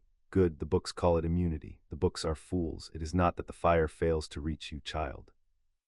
It is that there is nothing in you for the fire to catch on, because you do not look at our girls to take. You look to see. The fire is a hunger answering a hunger. You have no hunger of that kind in you at all. You were burned clean of it young, I think, by something that should not happen to a child, and what was left is the rarest soil in the world. A man who can stand in the brightest light ever kindled and want only the person holding the lamp." She inclined her ancient head a fraction. "I have waited 200 years to meet one of you. I had begun to think the line had died." "Mere Seraphine," Harry said, because it seemed wrong to be silent in front of her. "I didn't choose to be like this. I don't want any credit for it. It was done to me before I understood it. If there's a test, I'd rather pass it for something I actually did than something I just am." The old woman's eyes warmed another degree, and Apolline beside him drew a soft breath. "He answers well," Mere Seraphine said. "He refuses the easy honor and asks for the hard one. Yes, there is a test, child, and you passed it this morning at the bottom of the lake, and you did not know you were taking it, which is the only way it can be truly passed." She lifted one hand from the arm of the chair slowly, the way a tree might lift a branch. "Hear it from me, since you asked for the hard honor and not the easy one. For 900 years the daughters of the sept have feared one thing above death, the false bond, the mate who stays for the fire and calls it love, the husband who would walk through flame for the lamp and step over the girl to reach it. We have customs older than your ministry for one purpose only, to learn before it is too late whether the chosen one loves the daughter or the light she throws. And the test, the true test, the one no suitor can study for because we never tell them it is coming, is always the same. We arrange when we can for the daughter to be at her dimmest, her coldest, her least bright, of no use to anyone, the lamp guttering, the fire gone out. And we watch what the mate does when the prize and the girl are pulled apart, when he must choose the cold, drowning, useless person over the shining thing the whole world told him to want. The dawn fire burned without a sound. Fleur had gone very still. "This morning," Mere Seraphine said, "the dark reached into our girl and pulled the prize and the person as far apart as they have ever been pulled. It put the shining stone in one hand and the drowning girl in the other, and it offered you the oldest bargain in the world." And you, child, who did not know you were being measured, who had no custom to study and no warning to prepare, went past the stone without slowing, the way water goes past a thing it does not want, and you gave the cold, useless, drowning girl the breath out of your own body and turned to fight a thing you could not see for a person who could do nothing for you in return. Her ancient hand turned over, palm up, in the dawn light. The dark meant it for a theft, I will take it for a wedding. There has not been a true bond witnessed by the sept in my lifetime, and I crossed the water on the chance, and I am old, and I have been disappointed by men for 200 years, and I find, child, that I am not disappointed now. She closed her hand, and the dawn fire flared once, soft and gold, and Harry felt the bond between himself and Fleur, the wellspring, the weapon, the thing they had built every dawn in the cold, settled deeper into place, witnessed now, named now, blessed now by the oldest authority either of their worlds could offer. It is recognized, Pauline said, and her voice was not steady, and she did not pretend it was. By the sept, by the council, by the laws older than the ministry. My daughter has chosen and been chosen, and the choosing is clean, and there is no false fire anywhere in it. You are ours now, Harry Potter, for whatever that is worth against the thing in the dark, and you will find that the women of my line are loyal past all reason and give excellent gifts and will set the world alight for the people they keep. She almost smiled. Fleur said the same to your friend with the books, I am told. She had it from me. We are a family of warnings dressed as welcomes. Fleur crossed the dawnlit room then and stood behind Harry's chair and put her hands on his shoulders, warm now, her fire fully returned, and mere Seraphine looked at the two of them across the smokeless fire with her bottomless ancient eyes, and said one last thing quietly that Pauline did not translate because it did not need translating, because Harry understood it on his own the way you understand water. Gardes la Bayenne, et quel vous garde, le reste merme le noir en est que du temps. Keep her well and let her keep you, the rest, even the dark, is only time. He wasn't trying to win, Harry said quietly that night in the war room to the assembled faces of everyone he trusted, with Dumbledore now among them at Harry's own insistence, partner to partner, every move in the same room. And he wasn't trying to kill her. I felt what that curse was. It was a test. The thing in the dark wanted to know what the bond is worth, and now it knows, and it's going to reach for the whole of it at the third task, when the convergent magic peaks and your net is set. He looked at the old man and at Bill and at Fleur beside him with her fire fully restored and her hand in his and no fear left anywhere in her face. So we stop reacting. We've been one move behind since the chain broke. As of tonight we get ahead. I want everything we have on Cassian Dolohov and on whoever in the ministry signed his name to that guest list, and on exactly how a remnant of Voldemort taught a cold young man to carry it into a school full of children, because it's tasted what we built, and the next time it reaches, it isn't going to be to taste. Outside the high windows the snow had stopped, and the lake had gone still and black and patient under the stars, and far down at the bottom of it the merpeople kept their silence, and the third task waited at the turning of the spring like a held breath, and Harry Potter, 18 and chosen and no longer one move behind, looked around the room at every person who would stand in the dark with him, and began, with the cold clean joy he took in a thing clicking into place, to plan. Chapter 5 and Chapter 6. The finishing they found the shape of the whole thing in the week after the lake, and the finding of it was Hermione's, and she laid it out on the slate the way a prosecutor lays out a murder. Cassian Dolohov, she said, tapping the first name in a chain of names she had drawn in chalk. Nephew of Antonin Dolohov, who died in Azkaban 2 years ago and left a great deal of family money and a great deal of family grievance. Cassian wasn't on the original Durmstrang roster. Got the original roster from Crumb, who got it from a man he plays cards with, and Cassian's name was added 11 days before the ship sailed over the headmaster's objection by a letter from the British ministry. She moved the chalk. The letter was signed Augustus Pyle, Undersecretary for International Cooperation, the official whose entire job this year has been the tournament. The same hand that arranged the venue, approved the guest list, and signed off on every ward around every task. Tap. He put Cassian in the ship, he put the chain in the gully, he put the curse in the lake. Augustus Pyle has been the hand inside the ministry the whole time, and nobody looked at him, because his job was to be the boring man who handles the paperwork, and the boring man who handles the paperwork is the most dangerous person in any conspiracy, because he is the one who decides what the forms allow. And the remnant? Harry asked. He was leaning against the cold window with his arms folded, watching her work. Pyle's the hand, Cassian's the what, the carrier. Bill said the curse on the chain was carried, not cast. Somebody's hosting it. Cassian, Bill said from the corner, grim, has to be. I got close enough to him at the lake to read the trace, and it's all over him, the same cold Endrot fingerprint soaked into him deep, the way a thing soaks into a person who's been carrying it a long time. He's not possessed, exactly. Possession's loud, you'd see it. This is quieter and worse, he volunteered. The Dolohov grievance went looking for the oldest, darkest thing it could find to avenge itself with, and it found a splinter of Voldemort that had been hiding for 3 years in some object nobody ever checked, and it picked the splinter up and carried it here on purpose, willingly, and the two of them have been growing into each other ever since. Bill's scarred face was bleak. That's the part that frightens me, Harry. Not that the dark is strong, that a living man chose it. The remnant didn't have to trick anyone, it just had to wait for a wound bitter enough to come looking. The war room was quiet, snow ticked against the high glass. "Then here's the rest of it," said Albus Dumbledore, who had sat through the whole accounting in a corner chair with his scarred hands folded and his eyes half closed, listening as he had perhaps never publicly listened to anyone, as a partner and not a puppeteer. "Because Miss Granger has built me the body of the thing, and I can give you its purpose."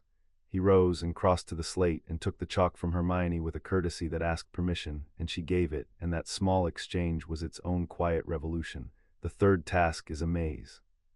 It will be grown on the Quidditch pitch, over the precise point where the convergence of the three schools' magic is strongest, which is also, not by my arrangement but by an older and crueler symmetry, the precise point where Tom Riddle's body fell 3 years ago. I did not choose that ground to be clever. I chose it because the net would not hold anywhere else." He drew the maze, a tightening spiral. "A remnant has no body. To return, it needs 3 things: a place where the walls between magics are thin, a moment when they are thinnest, and a source of living power vast enough to pour a self back into the world.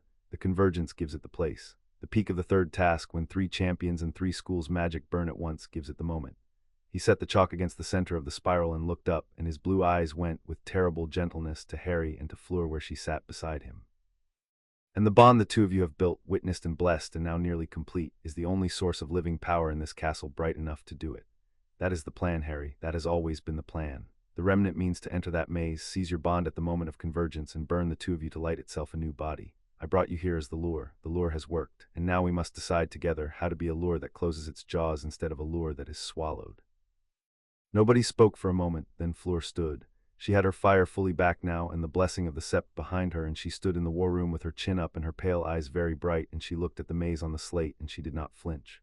"Bond," she said. "Zem, we do not let Zem take it. We do not hide it. We do not weaken it. We do not pretend it is smaller than it is, because that is what they expect, and it is what would get us killed."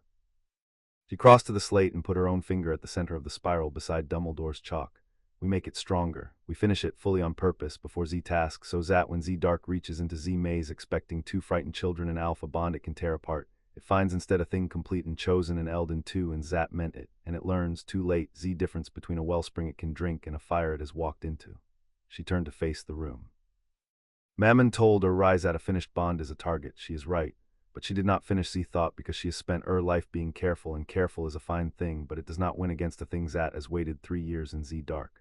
A finished bond is a target. It is also Z's single most dangerous weapon either of our worlds can make, and it answers only to Z2 people who built it, and it cannot be stolen, only given, so we finish it. And we walk into Zat maze carrying Z one thing Z remnant wants and cannot ave, and we let it reach, and then we close Z jaws." Harry looked at her, the champion of Beauxbatons, who had walked into the war room a month ago unable to trust that anyone wanted her and not her fire, and who now stood at the center of a council of the most dangerous people in 2 countries proposing to make herself the bait in her own trap, and he understood that the bravest thing the bond had done was not choose him. It was give her back to herself, whole, unafraid, and turn the thing she had spent her life fearing into the thing she would use to save them all. "She's right," Harry said. "Every word, we don't shrink it. We finish it and we weaponize it, and we let the remnant walk into a fire it thinks is a feast." He pushed off the window and came to the slate, and the cold, clean planning joy was in him now, the thing clicking into place. "Here's how we close the jaws." He took the chalk from Dumbledore the way Dumbledore had taken it from Hermione, with a courtesy that asked, and the old man surrendered it without a flicker, and the room watched an 18-year-old draw the architecture of the trap that would catch the last splinter of the worst thing either world had made. "Start from what it needs," Harry said, "because a plan built on what your enemy wants is stronger than a plan built on what you fear. The remnant needs 3 things, and Professor Dumbledore named them: the place, the moment, the source. We can't deny it the place, the convergence is fixed in the ground. We can't deny it the moment, the task peaks when it peaks. And we won't deny it the source, because the source is us, and hiding is how we lose." He drew the spiral, and at its center 2 small marks, so we give it all 3: place, moment, source, gift-wrapped. We walk into the maze, we go to the center, and at the peak of the convergence we are exactly what it has waited 3 years to find: 2 people, fully bonded, fully bright, standing in the open, the most tempting thing in the world. And it will reach for us because a hunger cannot do otherwise, and the instant it commits, the instant it pours itself out of Cashin and into the open to drink, 3 things happen at once. He drew the outer ring. 1. Professor Dumbledore's net seals. The convergence that was the remnant's door becomes its cell. The moment it manifests in the open, untethered from its host, the wards close behind it, and it cannot get back into Cashin, and it cannot get out of the maze. We don't stop it entering, we stop it leaving. That's the whole difference between a wall and a trap. He drove 4 marks into the corners. 2. Bill's anchors pin it. Remnant with no body is fast and slippery. It will try to flee back into the dark the instant it understands. The goblin anchors don't kill it. They hold it in place long enough for the third thing, which is the only thing that actually ends it.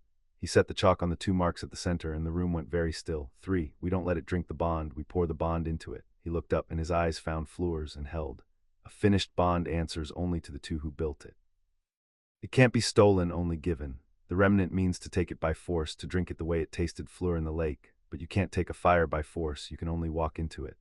So when it reaches in to drink, we give it the whole thing at once, willingly, all of it, every dawn by the lake and every honest word in the cold and the whole finished wellspring channeled into a single answer, and we do it on purpose, knowing it's coming. The convergence it meant to use to pour a self into the world, we turn around. Instead of the bond feeding the remnant a body, the remnant becomes the place the bond burns. A splinter of soul is a small dark thing. It has never in its long existence met a living fire freely given at full strength, because no one has ever been fool enough or brave enough to give it. We're going to be both. The war room was silent. The snow ticked at the glass. And it was mere Seraphine, 200 years old and past all flattery, who spoke first in her riverbed French, and Apolline did not need to translate, because everyone understood the tone. It will work, the old woman said.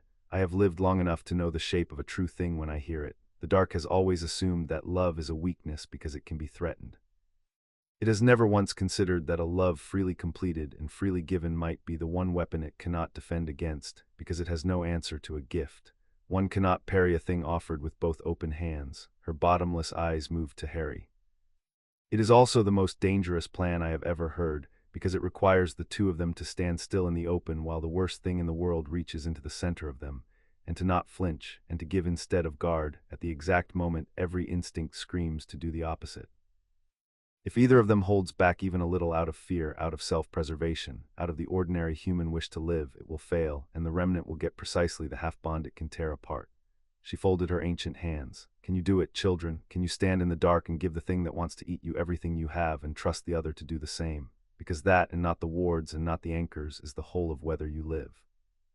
Yes, said Fleur before Harry could answer, and she crossed the room and took his hand, and the bond between them hummed up bright and unafraid for the whole council to feel.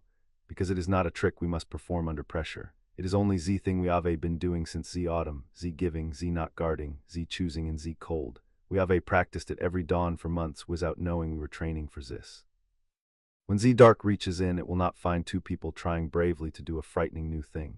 It will find 2 people doing the most familiar thing in their world, the things they do every morning, the easiest things they know. She lifted her chin. That is the part the remnant cannot understand, because it is never at it. For us, giving everything to each other is not the brave hard thing. It is and you cannot frighten a person out of going There's one more piece, Harry said quietly into the warmth of that, because a good plan named its weaknesses out loud. Pyle, the hand in the ministry. If we close the jaws on the remnant in the maze, Augustus Pyle is still out there with a signature on every ward and a reason to make sure none of us walks back out to testify. The net catches the remnant. It doesn't catch the one who let it in. He looked at Dumbledore. That part's yours, Professor. You wanted to be a partner instead of a puppeteer. So while we burn the splinter, you take Pyle cleanly with witnesses the legal way, so that when this is over, there's a trial and a record and not just 3 more names for a wall. No quiet arrangements, no disappearing him for the greater good. The boring man who handles the paperwork gets handled by the paperwork. It's the one piece I won't do myself because I'll be busy, and it's the one piece I trust you to do right, because it's exactly the kind of thing you spent 3 years in Geneva learning to do. Dumbledore inclined his scarred head slowly, and there was something in the gesture that had no calculation in it at all, only an old man accepting an assignment from a young one and finding, to his evident surprise, that he was glad to be given it. Augustus Pyle, he said, will be arrested in the Great Hall in front of the assembled Confederation at the moment the 3rd task begins. By orders I will have briefed and warrants I will have signed. It will be tedious and lawful and entirely without drama, and it will hold up in every court in Europe. The ghost of warmth crossed his face. It is, I think, the first genuinely good idea anyone has trusted me with in some years. Thank you, Harry. I had forgotten how it feels to be handed a task instead of seizing one. Then that's the plan, Harry said, and capped the chalk and looked around the room at the strange and dangerous family of them, the Cursebreaker and the Quidditch star and the 2 ancient mothers and the schemer learning to be a partner and the friends who had never once let him walk into the dark alone. Place, moment, source, net, anchors, fire, and a lawful little arrest in the Great Hall to catch the hand that opened the door. We give it everything it wants and it chokes on the gift. He let out a breath. Now we just have to do the one thing the whole plan depends on, the thing mere Seraphine named. We have to finish it, fully on purpose, before the task. They planned for 3 days, the whole strange alliance of them, and the plan they built was a knot with many hands in it. Dumbledore's net was the outer ring, wards seeded through the maze that would not stop the remnant from entering, because stopping it was not the goal, but that would seal the convergence the instant it manifested, so that whatever came into the maze could not leave it. Bill and the goblins of Gringotts reinforced the net with Cursebreaker's anchors, the kind that did not break a thing but pinned it, drove into the 4 corners of the pitch in the dead of night under Madame Maxime's enormous and discreet supervision. Crumb, who had asked to be told everything the moment Harry trusted him with any of it, and had then quietly told Harry 3 things about Cash and Doll, of that only a fellow Durmstrang man would know, took on the part nobody else could. He would be the 3rd champion in the maze, the one who was not bait, the free piece, the one who could move when Harry and Fleur were the fixed center of the storm. "You will be busy," Crumb said, with the grim economy Harry had come to lean on. "You and your Fleur. You will be the fire the dark valks into. You cannot also vatch your backs." He cracked his knuckles. "So I vatch them. Cashin thinks I am a fool athlete who notices nothing. Good, let him think it until it is too late to think anything else. I have vanted for some weeks to teach that smiling boy that the quiet man at the edge of the room is not always the safe one to ignore." And Apolline, with the cold authority of the sept behind her, did the thing that surprised Harry most. She took Gabrielle home.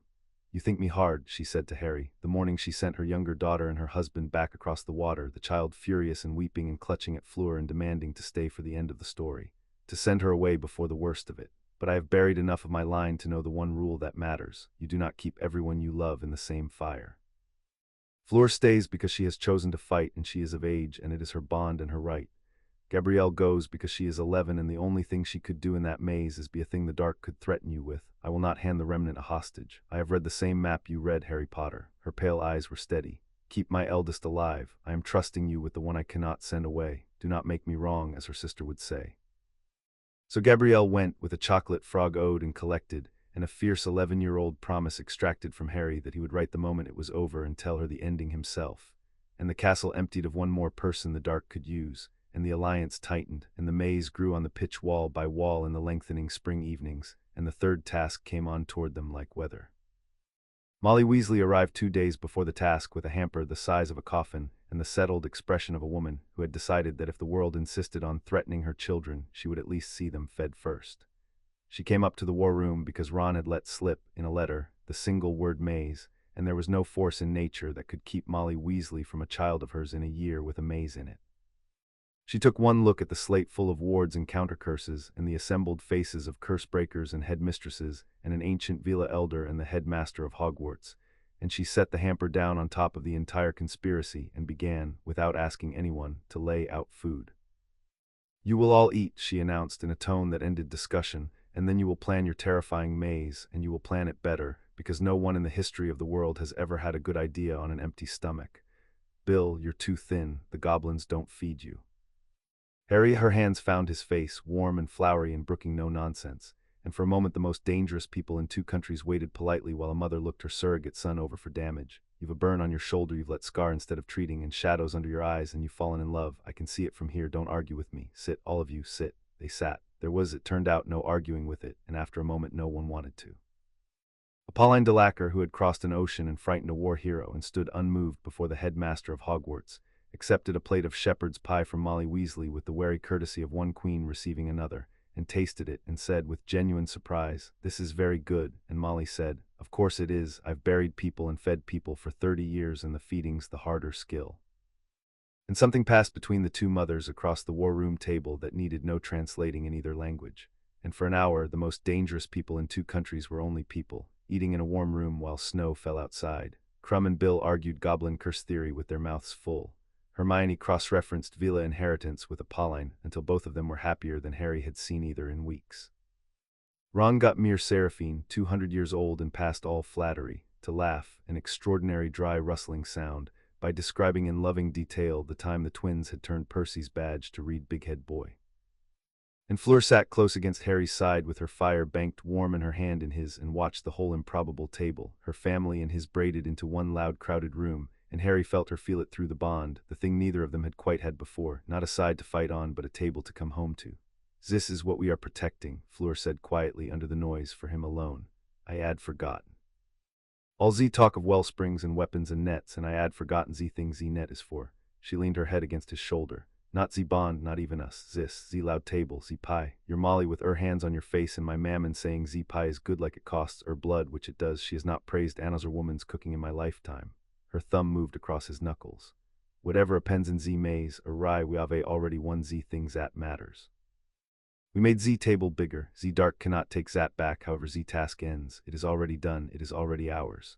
Hope in a bigger table, Harry said, and felt the old words settle warm in his chest. It's the only thing I've ever really fought for when you boil it all down, not the saving the world part. This part. The part where the people I love get to sit in a warm room and argue about curses with their mouths full and nobody's name goes on a wall.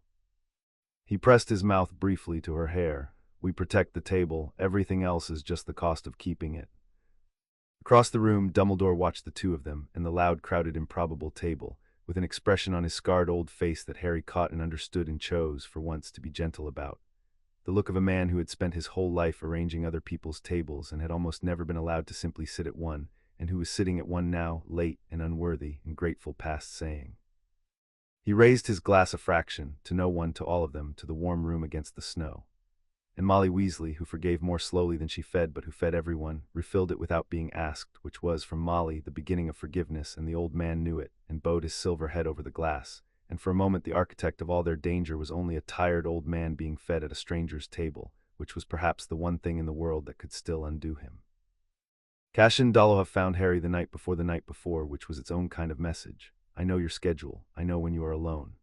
Harry had gone up to the astronomy tower, the rebuilt one that stood a few feet too tall against the stars, because he thought best in high cold places, and because he wanted, once before the maze, to stand at the top of the castle and look at the wall of dark grounds and the darker maze growing on the pitch and be certain, in his own body, of what he was protecting.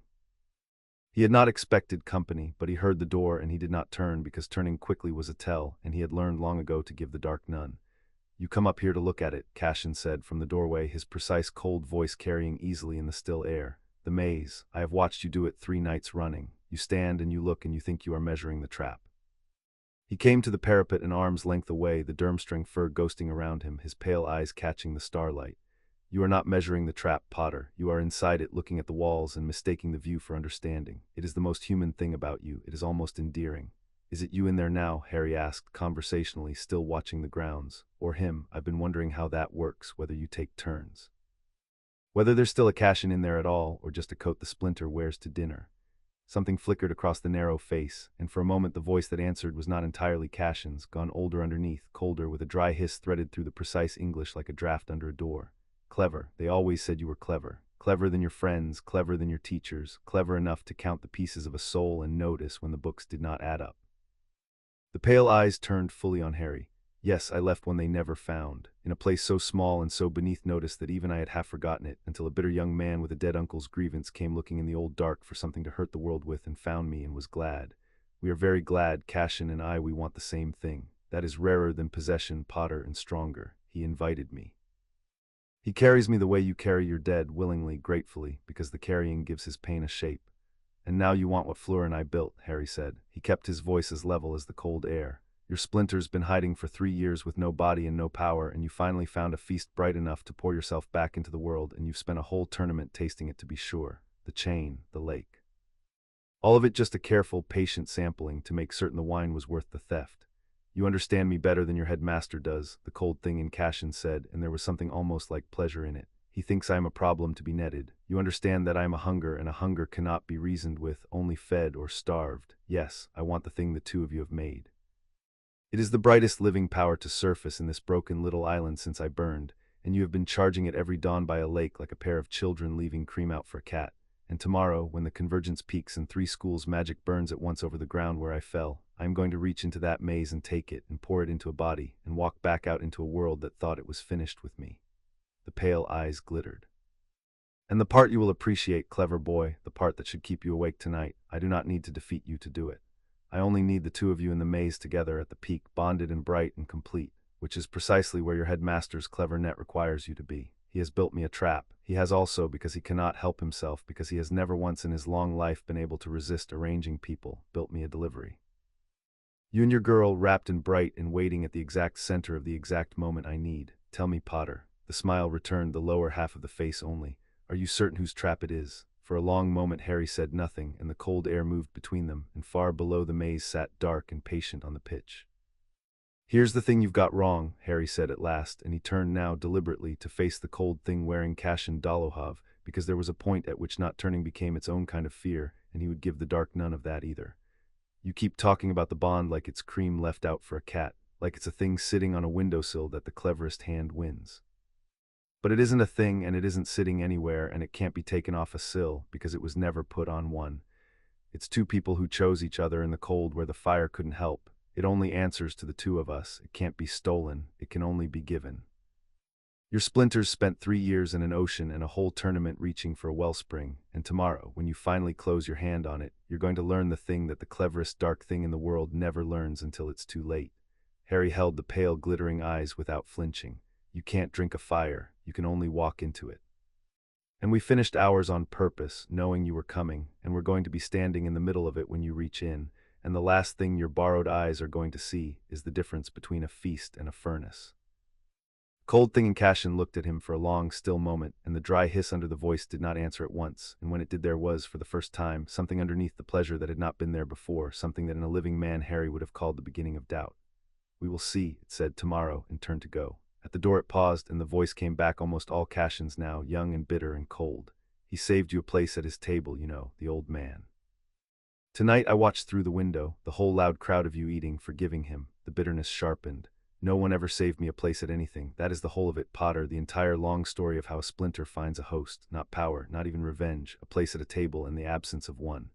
Remember that when you are pitying me tomorrow, as I know you will, because it is your great weakness, the pitying. Remember that I had every chance to be one of you, and chose this instead freely, because the table was always full when I arrived." And then he was gone, the door closing soft behind him, and Harry stood alone at the top of the too tall tower with the cold in his lungs and the maze dark below, and a new and uncomfortable understanding settling into him. That the thing in the dark was monstrous and patient and powerful, and that the person carrying it had been once only a boy nobody fed, and that both of those things were true at once, and that he would have to hold both of them when the maze came, because letting go of either one was how you either got killed or became the thing you were fighting. He went down to find Fleur, because the cold thing had been right about one weakness and wrong to think it was a weakness, and he did not intend to carry this one alone. The night before the third task, Harry and Fleur made their choice, and they made it as they had made every choice that mattered, slowly, in private, of their own will, with the fire unable to help and the bond humming low and warm between them and no one in the world deciding it for them. They had the war room to themselves, the room having understood, the way it understood everything, what the night was for, and given them warmth and quiet and a fire that did not gutter. And they talked first for a long time, because that was who they were, two people who built the architecture of a life one quiet brick at a time, and there was a thing that needed saying before there was anything else. "You understand what your Mazer meant," Fleur said. She was sitting close to him in the firelight, her hand in his, her fire banked low and her face entirely her own. A finished bond. She did not mean only Z ear, she meant Z whole of it.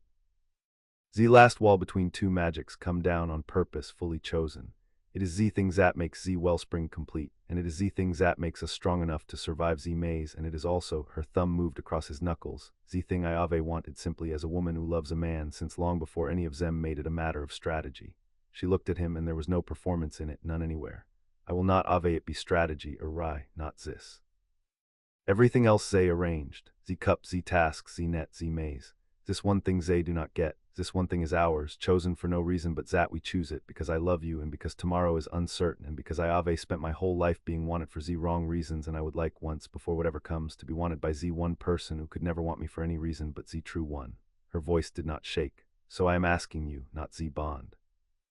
Not Z plan me, will you choose this with me tonight for no reasons that Z old men or Z dark could ever understand? Yes, Harry said. There was no other word in him and no hesitation anywhere, and the cold clarity he trusted in a fight had been replaced by something warmer and just as certain. He lifted their joined hands and pressed his mouth to her knuckles, the old gesture, the first one. Not for the bond, not for the plan, not because tomorrow's uncertain. Because it's you, and it's been you since you told me I fly like a person who doesn't care if he falls, and I have wanted for a while now to show you the thing I can't say well enough in words, that I see you. The whole of you, the fire and the cold and the proud, impossible, difficult, true heart of you, and that there is no version of any tomorrow I'd rather not have known you in. He drew her close, and the bond between them rose up gold and warm and entirely unforced, her magic pouring into his quiet and finding it not just unmoved but home. Choose it with me, for no reason but us. Let them have everything else. And the champion of Beauxbatons, who had been chosen by her own blood and had spent a long cold autumn learning to choose back, took the face of the one man her fire had never touched in her two warm hands, and chose, fully and finally and for no reason but love, on the near shore of a hard morning, with the fire burning steady and the room keeping its quiet and the whole scheming world held briefly and entirely at bay. The fire that was theirs and no one else's rose up to meet them, gold and warm and complete at last, the last wall come down on purpose between two magics that had been reaching for each other since a burning classroom in the autumn. The candle on the mantel guttered low, and the rest of that night belonged to them alone, witnessed by no council and arranged by no schemer and owed to no one in either world, the one thing in all of it that was theirs and only theirs, and there it will stay. Harry woke before dawn with Fleur's head on his chest and her hand over his heart and her fire banked warm and steady and entirely at peace, and he lay still so as not to wake her, and watched the gray light come up at the high windows and felt the bond between them. It had changed. He had known it would, and still the size of it stopped his breath. Where there had been a thread there was now a current, broad and bright and deep, the two of them braided into a single living thing that hummed at the bottom of the world. He could feel her dreaming. He could feel, if he reached, the exact shape of her strength and his own, no longer two magics beside each other, but one magic in two bodies, the wellspring complete, the weapon finished, the most dangerous, beautiful thing in either world lying quiet in the gray dawn with its head on his chest. Pauline had been right about every part of it. It was a target now, bright enough to call the dark across 3 years and an ocean. And Fleur had been right about the part Pauline was too careful to say. It was also a fire, fully kindled, held in two hands that meant it, and it could not be stolen, only given, and it had been given to no one but each other. "You are awake," Fleur murmured against his chest, not opening her eyes. "You are always awake. It is a flaw. I don't sleep much. No." Her hand pressed flat over his heart, and the bond between them brightened, and she smiled without opening her eyes, warm and unguarded and unafraid. "Nor do I on Z morning I am going to walk into a maze and close Z jaws of a trap on Z last splinter of Z worst thing either of our worlds ever made." She opened her eyes then, pale and clear and entirely her own, and looked up at him in the gray dawn, and there was no fear anywhere in her, none at all. "But I find moan shares that I am not afraid. Mere Seraphine said Z rest, even Z dark is only time. I did not understand in Z blue room, I understand now." She lifted her face to his. "We finished Z fire. Whatever waits in Zat maze, it is reaching for a thing Zat is already completely ours. Let it reach, let all of Zem reach." Her warm fingers found his jaw, the old gesture, the first one, the last one. "We will be at Z other end of this thread, Z old time, both of us, and there is no maze in Z world deep enough to put us somewhere we cannot reach each other. Now get up and be early, since you are always early anyway. Z worst thing in Z world is waiting, and I have a tournament to win, and so have you, and we are fools to keep it waiting." And Harry Potter rose in the gray dawn beside the woman her own magic had chosen and he had chosen back, with the finished fire bright between them and the whole alliance waking in the castle below, and the maze standing dark and patient on the pitch over the place where the worst thing in the world had fallen and meant to rise again, and he was not afraid either, and the two of them went down together to meet it. Chapter 6 and Chapter 7. A fire freely given the maze had grown to the height of the castle towers, and it waited in the last gold light of the spring evening like a thing that had always been there, and the crowd packed along the raised stands made the sound a crowd makes when it has come to watch something it does not understand the size of. Harry stood at the northern mouth of it with Fleur beside him, and felt, under the hedges and the convergence and the 80,000 strangers, the precise shape of the trap they had built and the precise shape of the trap that had been built for them, nested one inside the other like two halves of a held breath. His wand was loose in his hand. The bond ran broad and bright between him and the woman at his side, the finished fire, the most dangerous, beautiful thing in either world, humming at the bottom of him with no fear in it at all. Somewhere in the great hall behind them, at this exact moment, by Dumbledore's careful arrangement, a tedious and lawful arrest was unfolding in front of the assembled confederation. Orders, warrants, witnesses, the boring man who handled the paperwork being handled at last by the paperwork. One half of the plan already turning, the other half waited in the green dark ahead. "Remember," Harry said low for her alone, "we go to the center, we don't fight to win, we let the others reach the cup if they reach it. We go to the center and we hold, and when it reaches in we give it everything all at once on purpose, the way we do every dawn. We don't guard, we give." "We do not guard," Fleur said, "we give." She touched 2 fingers to the center of her chest where the bond lived, and he touched his, and the gesture was a vow now worn smooth by months of saying it without words. "I am not afraid, or Rye. I want you to know Zach going in case Z green dark makes it hard to feel anything but Z fight. I am not afraid because Z worst thing in Z world is in Zir, and I am going in beside Z one person it can never take from me to do Z easiest thing we know. Whatever appends, I chose this. I chose you in Z cold where Z fire could not help." Her pale eyes were steady, Now go and be early, since you are always early anyway. Beauregard's swollen voice rolled across the stands, fattening the moment. The cannon fired, and the 4 champions went into the maze. The green dark closed over the gold evening at once, and the noise of the crowd died as though a door had shut, and there was only the high black walls of hedge and the narrow path and the cold sweet smell of crushed leaves, and underneath it, threading up from the ground itself, the first faint scent of cold and rot and patience. The maze fought them. It had been grown to fight, and it did its work with a malice that had nothing to do with the remnant, the ordinary cruelty of a thing built to test champions. The paths shifted behind them, sealing so that there was no going back, only in and in. A wall of mist rose that turned the world upside down, so that Harry walked 4 steps along the ceiling of the sky before the bond's steady pull at the center of his chest told him which way down truly was. A creature came out of the dark that was all eyes and patience, and Harry did not fight it, only showed it the one thing such creatures could not abide, which was a man entirely unafraid of being seen, and it shrank back into the hedge and let him pass. He moved fast and clean and economical, conserving, because the fight that mattered was at the center, and a man who spent himself on the maze would have nothing left for the thing the maze was hiding. He could feel the others through the bond and through the cold logic of the map in his head. Fleur off to the east, moving toward the center on her own path, her fire banked and ready, the 2 of them converging like the arms of a spiral. Crumb, somewhere behind and between, not racing, hunting, a free piece moving through the green dark with a Quidditch player's economy and a soldier's patience, shadowing the 4th champion. And Cashin Dolohov ahead, always ahead, moving toward the center, not with the urgency of a man racing for a cup, but with the terrible calm of a man arriving on schedule at an appointment the whole world had been arranged around.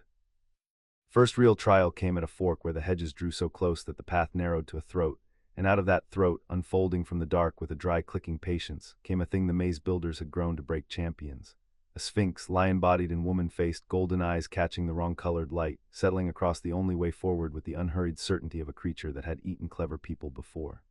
"You may pass," the sphinx said in a voice like sand over stone, "if you answer.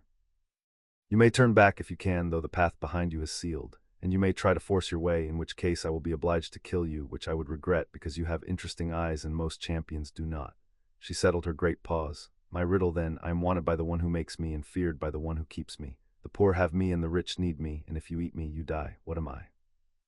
Harry stood in the narrow throat of the maze with the convergence rising in his teeth and the worst thing in the world waiting at the center and a sphinx between him and both, and he did the thing he was best at, which was to stop feeling the pressure of the clock and start turning the problem in his hands like a flat stone at the lake. Wanted by the one who makes it, feared by the one who keeps it. The poor have it, the rich need it, and it kills you to eat it. "Nothing," he said. "The answer is nothing. A poor man has nothing, a rich man needs nothing, the maker of nothing wants something, the keeper of a secret fears that it is nothing underneath, and a man who eats nothing dies." He met the golden eyes. "It's a good riddle. The trick is that the answer sounds like a refusal to answer, so the clever ones talk themselves out of it. But I've spent a year being given nothing by people who arranged everything, and I know exactly what it weighs." The Sphinx regarded him for a long moment, and then she rose and folded herself aside and inclined her woman's head as he passed. "Interesting eyes," she said again, "and an interesting sorrow behind them. Go on, then. The thing at the center is older and colder than I am, and it has no riddle, only a hunger, and you cannot outthink a hunger. You can only refuse to feed it. I think you may know how." And she melted back into the hedge and was gone, and Harry went on into the green dark with the convergence climbing. Then the bond went sharp, and he stopped because Fleur was in trouble. He felt it the way he felt everything that mattered, a half-second early, her concentration spiking, the banked fire flaring, a danger off to the east where her path ran parallel to his behind a wall of hedge too thick to push through. Not the cold endrot of the remnant, something the maze had grown, fast and many-legged and patient in the dark. Through the bond he caught the shape of it, an acromantula the size of a pony coming down on her out of the high hedge where her fire had drawn it, and he caught, too, the half-second of her hesitation, because her allure was useless on a thing with 8 eyes and no one in it, and her fire would set the whole maze alight and trap them both, and she was, for one rare instant, at a loss. He could not reach her. The hedge between them was 10 feet of grown thorn, but the bond did not need him to reach her. It needed only that they were no longer alone, and Harry did the thing they had practiced every dawn without knowing it, which was to give. He poured what he knew through the thread between them, not words, the shape of a solution, the cold, clean tactic, not fire, water, the way Bill taught me, turn the thing's own ground against it. The hedge is damp at the root, freeze it, and it can't grip. And he felt her catch it, felt the loss go out of her and the certainty come back, and on the far side of the wall of thorn, the champion of Beauxbatons stopped reaching for the fire that would have doomed them and reached instead for the cold half of her blood, the half that went to water and froze the wet ground under the acromantula's 8 legs to glass, and the great spider's grip failed and it went down clawing and her path was clear. Thank you came back through the bond, warm and steady and unafraid now. We are very good at this, not being alone for the hard thing. We've had practice, Harry sent and went on, the two of them moving inward through the green dark on their parallel paths, no longer two champions racing but two halves of one thing converging on a center, and somewhere between and behind them, a third shape moved through the maze with a hunter's patience. Krum found Cassian Dolohov at a crossroads where 4 paths met, and he did not announce himself, because the quiet one at the edge of the room is not always the safe one to ignore, and Victor Krum had spent a whole tournament being underestimated and had decided to spend it well. He saw what Harry could only feel, the cold thing already leaking out of the young Durmstrang champion, the darkness gathering, the host walking toward the center with the terrible calm of an appointment kept. And Krum, who had come to kill if he had to and hoped he would not have to, made the choice that bought the whole planet's chance. He did not attack the host, because attacking the host would have triggered the remnant early, in the wrong place, away from the net. Instead he shadowed, silent, 3 turns back, a free piece keeping the board honest, ready to move the instant the trap sprang, so that when the cold thing turned on its own host at the end and tried to drag a dying boy down into the dark, there would be a blunt, patient man already in the circle who had promised Harry Potter, one survivor to another, that no one would put a knife in the dark while he was watching.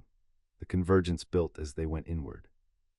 Harry felt it in his teeth first, then in the wand in his hand, then in the bond itself, a rising pressure, the walls between magics thinning, the air going strange and bright, the spring evening above the hedges deepening to a color the sky did not have a name for, the 3 schools' magic burning at once, the moment thinning toward its peak. And at the center of the spiral where the convergence would crest, where Tom Riddle's body had fallen 3 years ago and meant to rise again, a cold, pale light had begun to gather between the hedges, and the smell of rot and patience grew thick, and Harry came around the last turn of the maze into the open heart of it and found the whole of it waiting. The center of the maze was a circle of trampled grass under a sky gone the wrong color, and in the center of the center stood the Triwizard Cup on its plinth, glowing blue, forgotten by everyone now, a prop in a play that had stopped being about a tournament. And before the cup stood Cassian Dolohov, and he was no longer entirely Cassian Dolohov. The remnant had begun to come out of him. Harry could see it in the cold blood sight Bill had taught him, and could see it now with his naked eyes, because the convergence had thinned the world enough to make the invisible visible. A darkness leaking out of the young Durmstrang champion like smoke from a banked fire, gathering above him and around him, taking a shape that was almost a face, the long, pale, ruined face of the thing that had worn Tom Riddle, hanging in the wrong-colored air over its host, drinking the convergence, swelling, reaching toward the 2 bright points it had crossed 3 years and an ocean to find. "There you are," the cold thing said, through Cassian's mouth and over it both, the dry hiss and the precise young voice braided into one. "Both of you, bright and finished and standing in the open, exactly as I asked, exactly as your headmaster arranged. Do you know, I almost did not believe you would come to the center willingly. I thought I would have to hunt you through the green dark, and instead you walk in and stand still and offer me the brightest thing in the world." The almost face turned toward them and the pale light gathered. "I have been so patient, 3 years in a splinter in the dark in a box nobody opened. And tonight I drink and I am poured back into the world, and the first thing I do with my new hands is finish what I began at this castle. Stand still, children. It will hurt, but not for long, and then you will be part of something that lives forever, which is more than the rest of your little lives would ever have offered." It reached for the bond. Harry felt it the way he had felt the chain break and the lake go cold, a half-second early, the old gift, the dark reaching into the center of what he and Fleur had built, the cold fingers closing on the finished fire, the patient hunger opening its mouth to drink. And every instinct in his body, every reflex a war had drilled into him, screamed the thing the plan had been built to override, guard, protect. Pull the bright thing back, hide it, hold it close, do not let the dark touch the most precious thing you have. He did the opposite. He had practiced the opposite every dawn for months without knowing it. He stopped guarding and he gave. "Now," he said, and across the circle, through the bond, Fleur heard it and answered, and the 2 of them did the easiest thing they knew. They gave it everything. The finished bond, the wellspring, the weapon, the whole of what they had built in the cold where the fire could not help, every honest word and every shared dawn and every choosing back, the last wall down on purpose, all of it poured at once into the cold, hungry mouth that had opened to drink freely, willingly, with both open hands. And the remnant, which had reached in expecting a thing it could take by force, a thing that would resist and could therefore be overpowered, met instead a fire freely given at full strength, and had no answer to it, because it had never in its long, cold existence been given anything, and did not know how to parry a gift. The center of the maze went white. The convergence the remnant had meant to use to pour a self into the world reversed in a single shattering instant, and the bond burned down the cold reaching fingers and back up into the gathering darkness. And the almost face of the worst thing in either world opened its mouth to scream, and Dumbledore's net sealed, and Bill's anchors drove home in the four corners of the pitch and pinned the thing in place, and it could not flee back into Cashin, and it could not get out of the maze. And it hung in the white fire of a love it could not drink and could not escape burning. But the giving was not a single act, it was a thing they had to hold, and the holding cost more than either of them had counted. The convergence had not finished rising. It crested now, all three schools' magic burning at once over the ground where Tom Riddle fell, and the white fire of the bond road that crest and roared up out of all proportion to anything Harry had braced for. A wind of light that tore at the hedges and bent the wrong-colored sky and dragged at the anchors in the four corners of the pitch, until Harry felt distantly through the net Bill Weasley and a line of grim goblins throwing their whole strength against the strain to keep the corners driven home. The maze itself began to come apart, hedges peeling away into smoke, and the remnant, pinned in the heart of that storm, did the thing that nearly won it the night. It stopped pulling against the fire and started pushing back along it, pouring its cold up the bright channel between Harry and Fleur, trying to freeze the wellspring at its source, trying to reach through the gift and touch the two hands that gave it. And Harry's body, which had survived a war by learning one lesson above all others, tried to save him. Guard, the cold came up the bond toward the center of him, toward the brightest, most precious thing he had, and every reflex a war had carved into his bones screamed the old command. Pull it back, close around it, protect the fire, do not stand here in the open and pour it out while the dark reaches up your own arm to take it. For one terrible half-second, the longest of his life, Harry Potter began, against his own will, to guard. He felt the fire falter. He felt the remnant feel it and surge. Awry, Fleur's voice across the circle through the storm of light, not frightened, steady, the voice she used at the lake in the blue hour when the world was too much. Look at me, not ze fire me. And he looked across the white burning center of the maze and found her pale eyes fixed on his, unafraid, her two hands open and pouring and not guarding anything at all, and she said the thing that saved them both. You are not alone for this, that is ze ol' point. You do not ave to guard ze fire because I am holding ze other end, and I will not let it be taken, and you will not let it be taken. And a thing two people old open tojazer cannot be closed by a thing that, as only ever eld on alone. Stop guarding, give I ave you, I will always ave you, give. And Harry, who had spent his whole life guarding because he had spent his whole life alone in the ways that counted, looked at the one person who had reached across a burning classroom and chosen him before she knew him, and stopped guarding, and gave all of it, the last reflex of the war laid down at last because there was finally someone holding the other end. The fire steadied. Then it doubled because two people giving without reserve make a thing the dark has no arithmetic for, and the cold that had come halfway up the bond toward his heart met the full unguarded weight of a love that was no longer afraid of being taken, and stopped, and was driven back down the bright channel into the burning heart of the storm. In the four corners the anchors held. Bill Weasley would tell him afterward that he had felt the strain go off the net all at once in that half-second, as though the thing they were holding had stopped being a weight they carried and become a fire that carried itself, and that he had known then, with his hands raw on a goblin anchor and the maze coming apart around him, that the two children in the center had stopped trying to survive the giving and simply given. And Victor Crumb, who had come around the last hedge into the edge of the white storm with his wand up and his feet planted, did not fire a single spell, because there was nothing left for a spell to do. He only stood at the rim of the light where Harry could see him, a blunt, patient shape against the storm, keeping the promise he had made over a plate of pudding in the autumn, so that whatever happened, no one would put a knife in the dark while he was watching, and the two people in the fire would not be unguarded at their backs even as they refused to guard their fronts. The remnant screamed and pushed and could not move the fire and could not flee the net and could not freeze the source, and for the first time in 3 years in an ocean and a long patient tournament, the worst thing in either world understood that it had walked into a furnace it had mistaken for a feast. But it did not burn easily. It was old, and it was the densest darkness either world had made, and it fought. The white fire guttered, and the remnant, pinned and burning, did the one thing they had not fully planned for, the thing a cornered intelligence always does. It stopped trying to win and started trying to make them flinch. It turned on Cashin. Harry felt the cold thing wrench backward, half into its dying host, felt it seize the young man it had ridden for a year and use him the only way it had left, as a hostage, as a wedge, as a thing it could threaten to break in front of the two people who could not, it had learned, be frightened for themselves. Cashin Dolohov screamed, a young human sound torn out of the cold and crumpled at the foot of the cup with the dying remnant clawing through him, burning him from the inside as it burned in the white fire, dragging him down into the dark with it because it would not go alone. And Harry felt Fleur's certainty waver, not her love, her certainty. Because the plan required them to keep giving, to pour the fire until the splinter was gone, and pouring the fire now meant pouring it through the dying man at the cup, Burning the remnant out of him meant burning him, and Fleur Delacour, who set fire to anything that hurt the people she kept, had never in her life been asked to let a fire she could stop run through a screaming person who had only ever been underneath the cold thing that found him, a boy nobody fed.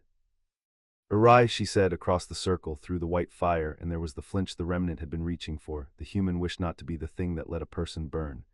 "He is dying. We are killing IMZ plan. We have to." "I know," Harry said. The fire wavered between them. The remnant felt the waver and surged, drinking the hesitation, pulling itself back from the edge of unmaking. They had seconds, maybe less.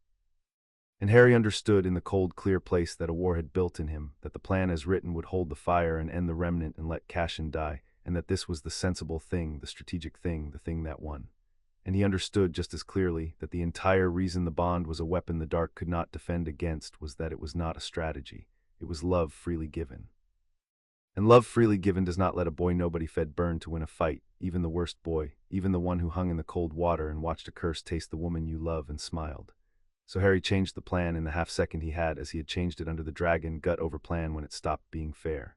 "We don't burn him," he said. "We pull him out. Fleur, listen, the same as the lake, the same as the bubble. We don't pour the fire through him to kill the thing inside.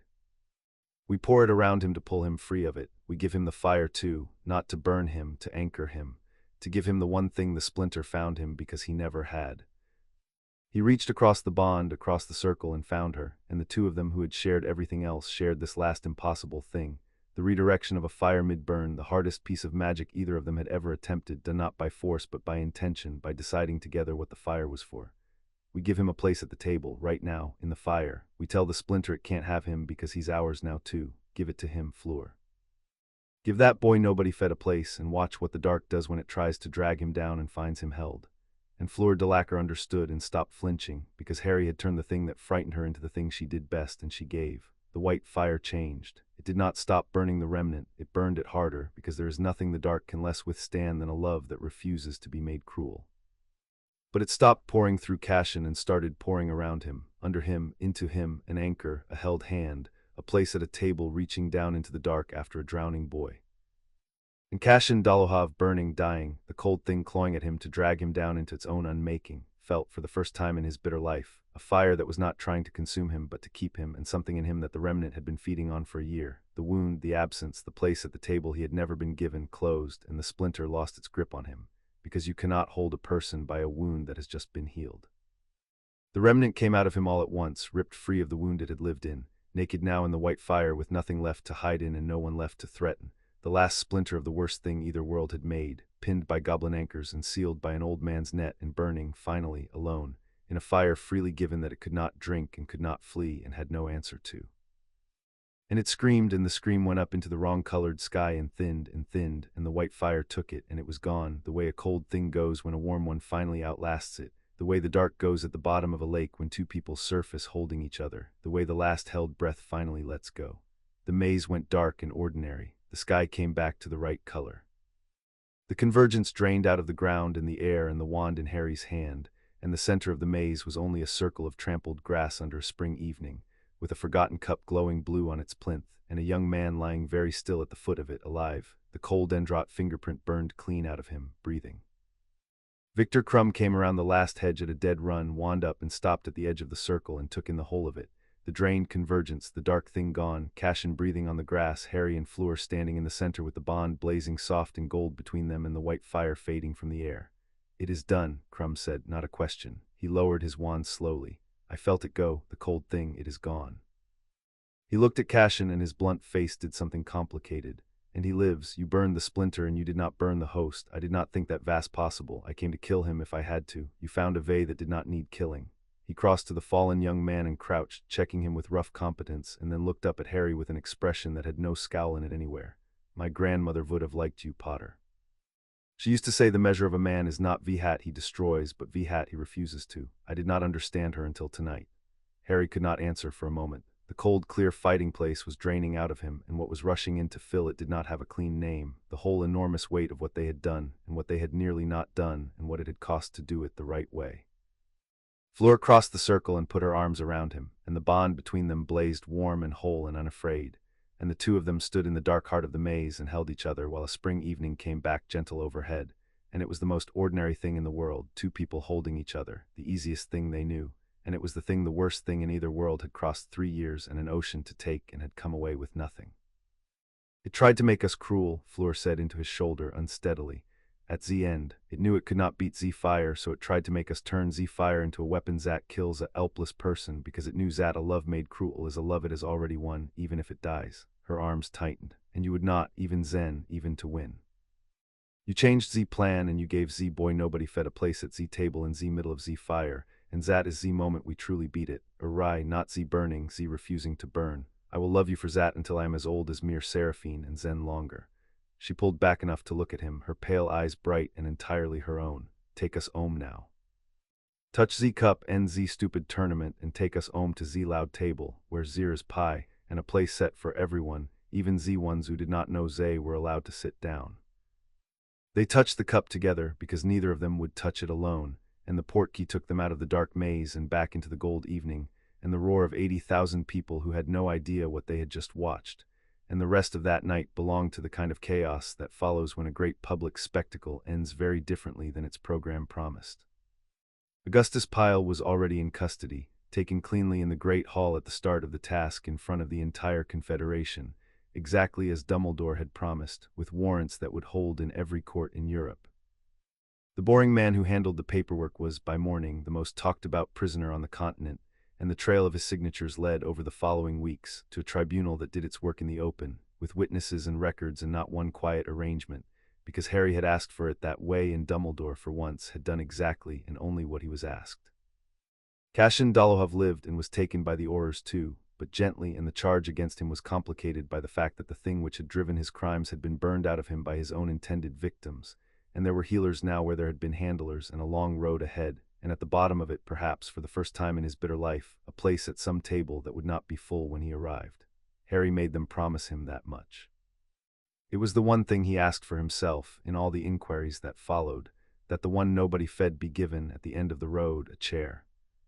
And Albus Dumbledore, who had brought 3 schools to the site of a war and entered a young man's name in a cup of fire and arranged 2 people into the most dangerous, beautiful thing in either world, stood before Harry in the emptying stands that night, scarred and ancient and tired past saying, and did the thing he had spent a long life never quite managing to do.